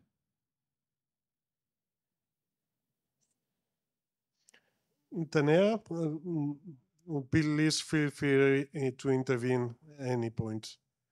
Time.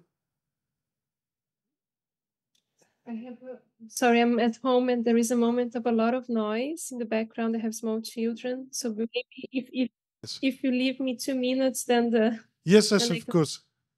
Yes.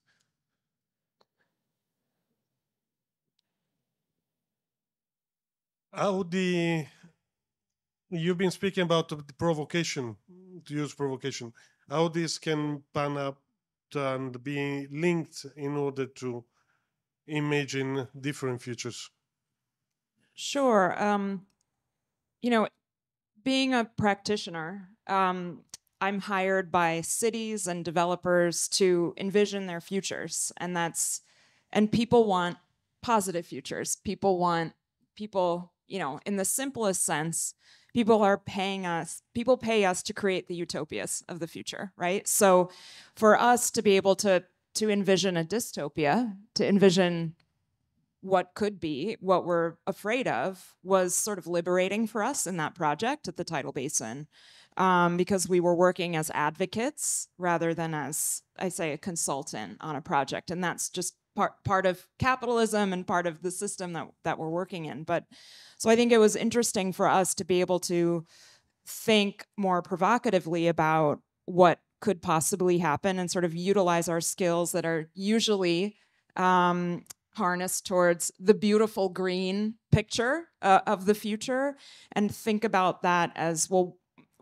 it's never that, right? It's never that simple. It's complicated, it's slow, and how can we, you know, so I think having the opportunity to be provocative is quite, is a luxury in a way for us, or was in that project, and we sort of happily took that on and thought about that. And I think I mentioned this in my talk, but that those were the images that we created, which were sort of complicated and not sunny and not beautiful, were the ones that struck people the most and grabbed the most attention. So it was an interesting experience for us to be able to do that. And you know, now it's interesting. There's now a master plan in place. People are talking about what to do with the tidal basin. So I think that did catalyze a conversation that's happening now, with more work happening on that site.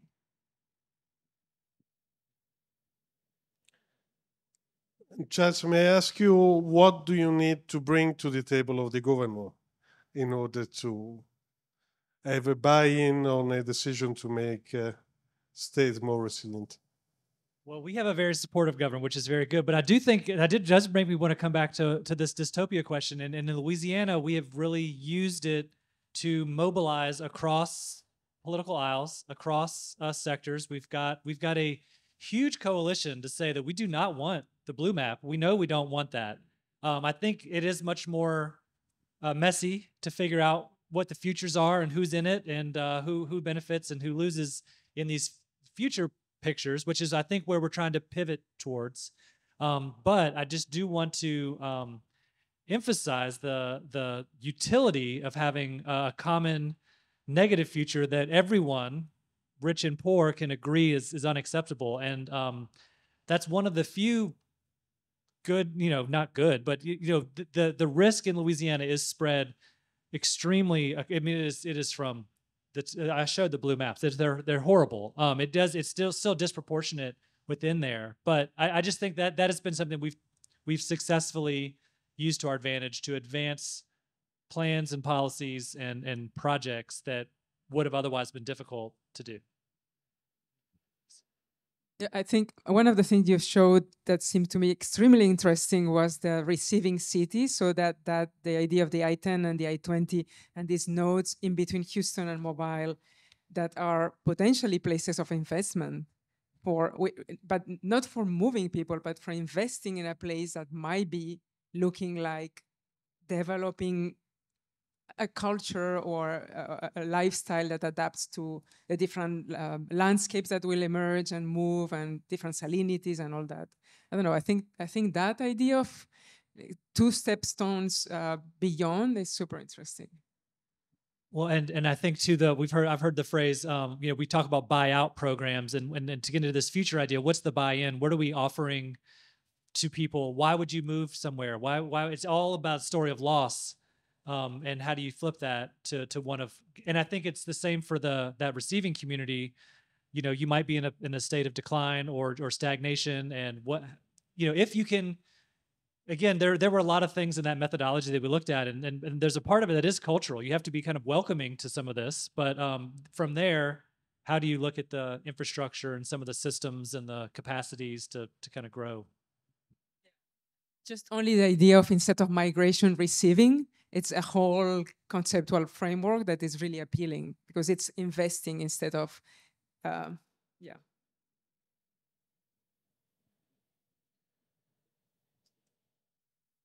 Maybe actually this it's a good note to close our debate here, also because the migration is something that will be discussed in the next panel about justice. So that's a good ending point. I would like once again to thank all our speakers and panelists for being here, for the interesting presentation and discussion.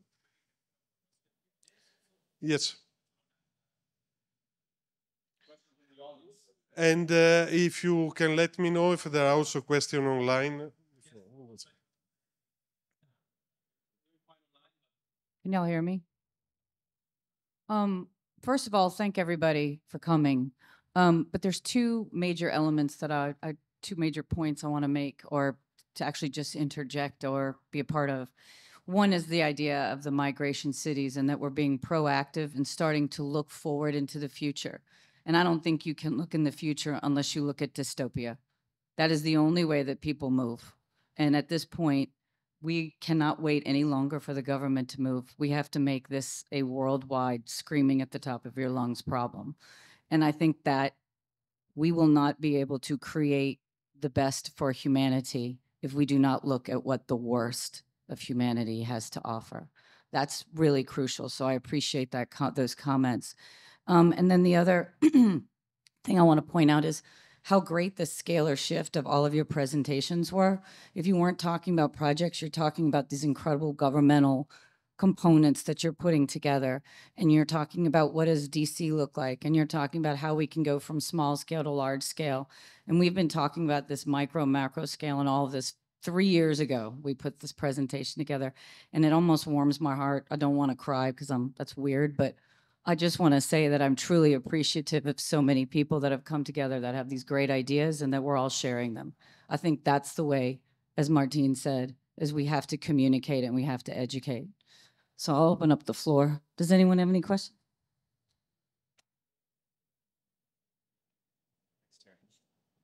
Thank you, Terry.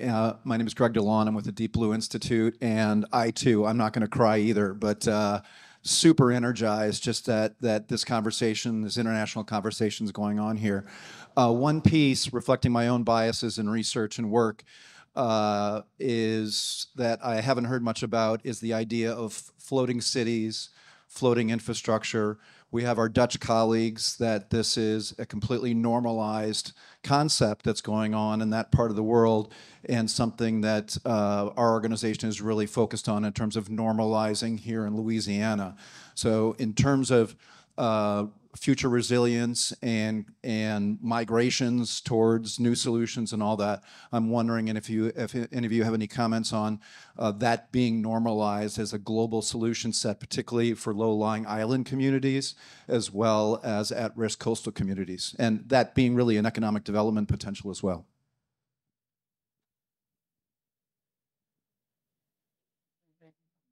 There was another hand up. Maybe we can take two questions and after going together. If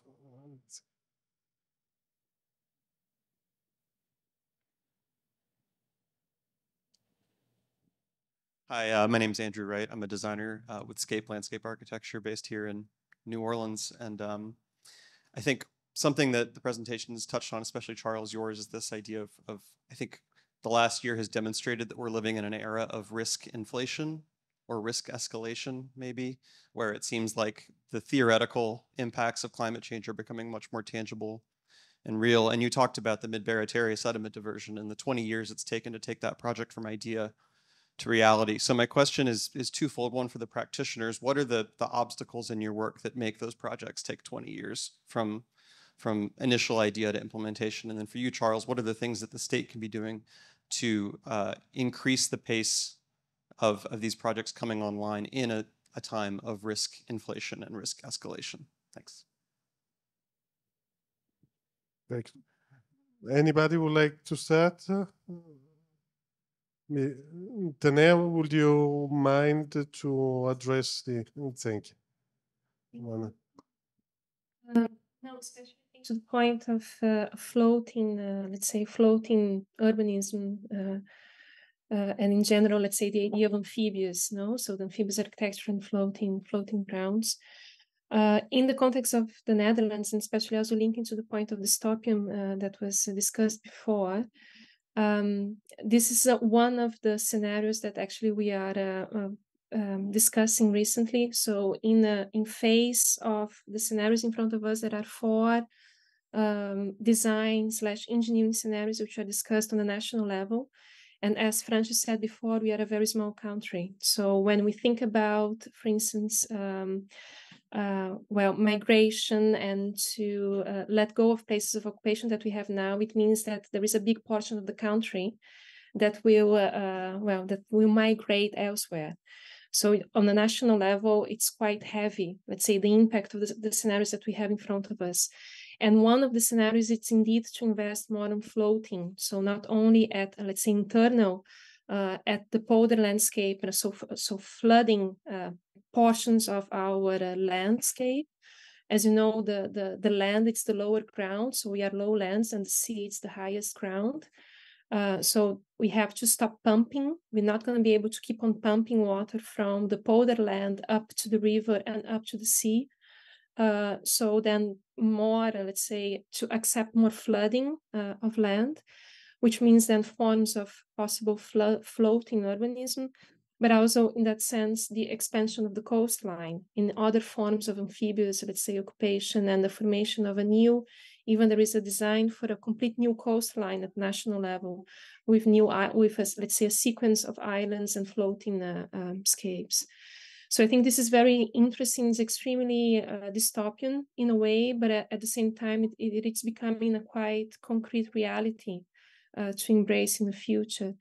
There are, of course, pros and cons. The point is that this allows us to stay. So I think the point is how we might transition to a completely different form of life, of living, to be able to stay. So what does it take to stay? So what are the implications of that? And I would like to mention something that was extremely striking in the Dutch context recently, in which the Delta Commissioner, which is, let's say, a stakeholder at national level, it's basically as a minister who provides the full policy framework for flood risk management and protection at national level. He wrote a letter a couple of years ago to the full planning Dutch context, stating that all investments in infrastructure at the Randstad, which is the densest part of the Netherlands, should stop, not only in infrastructure, but also in housing, because of the scenarios that we're facing.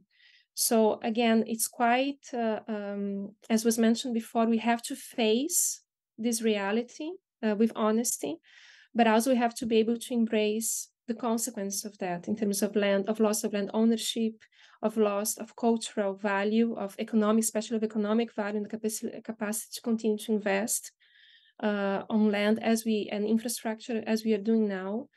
So the shift, let's say, in investment frameworks, in our way of life and our way of engaging, let's say, in society, it's quite radical. And I think this, as was said, it's very important to take into account. And the floating, it's an option to stay. So then we have to understand if that should be the case. To the second question, I kind of want to kick it to you, Charles. But I had some things in my presentation that I think I'd kind of add to the question. So if we already know that there's an 11-to-1 kind of benefit to cost ratio, the federal government commissioned that study, and we spend 100 billion on Katrina, maybe 50 billion of that, I have no idea, was from the federal government. That means they should give us 5 billion before the next Katrina to use, so that they don't have to spend 50 billion. I mean, it's like simple math. So I guess clearly we've got the infrastructure in place at the state level to use $5 billion in really smart ways. How do we get it? That's three hard questions. Yeah, I mean, absolutely. But that has been we have no money when we started planning for the coast. It was zero. We had no vision for where it would come from. We tried to pick a number that was ambitious but realistic to make sure it was constrained. And having the plan we have been making that argument everywhere we can go, sometimes to judges in the BP case, or sometimes to Congress directly, and saying like, look, it's not a waste of money. It's not going to just go to some harebrained, whatever, or political thing. This is we put it through all the science that we could. So that's been our argument, and it's been fairly successful so far. But it's not this simple investment-based mindset that I think you're talking about. And then on the original question too, just about how do we do these things more quickly. My hope is that Mid-Barataria is kind of like a turning point, because we've really been engaging all the federal agencies. They told us at the beginning this is a 10-year permit that you're looking at. They did all these new things and they got it down to 6 or 8. I can't remember what it was, but it's 6 or 8 years was progress. But really the idea has been to talk about, to reframe the conversation about the environmental permitting process in general. Where to keep it the same means to keep it in kind of a death spiral for this ecosystem we're talking about. So keeping it the same is not the goal. Preservation is not the goal. It is to do something different, but it requires everybody to kind of think about less about their legal mandate to look at one specific issue at a time and to try to look at a big picture. But that puts us in the middle of this larger permitting, debate that's happening, still in Congress, and that it's a tricky debate. A lot of the environmental community, depends on these laws preventing bad things from happening, and so we are trying to say, well, are there use cases for ecosystem restoration for these kinds of climate emergency type situations where we can have a different set of rules? I mean, that is the big question that's happening right now. So hopefully Mid-Barataria is a step or a start to a shift and something different.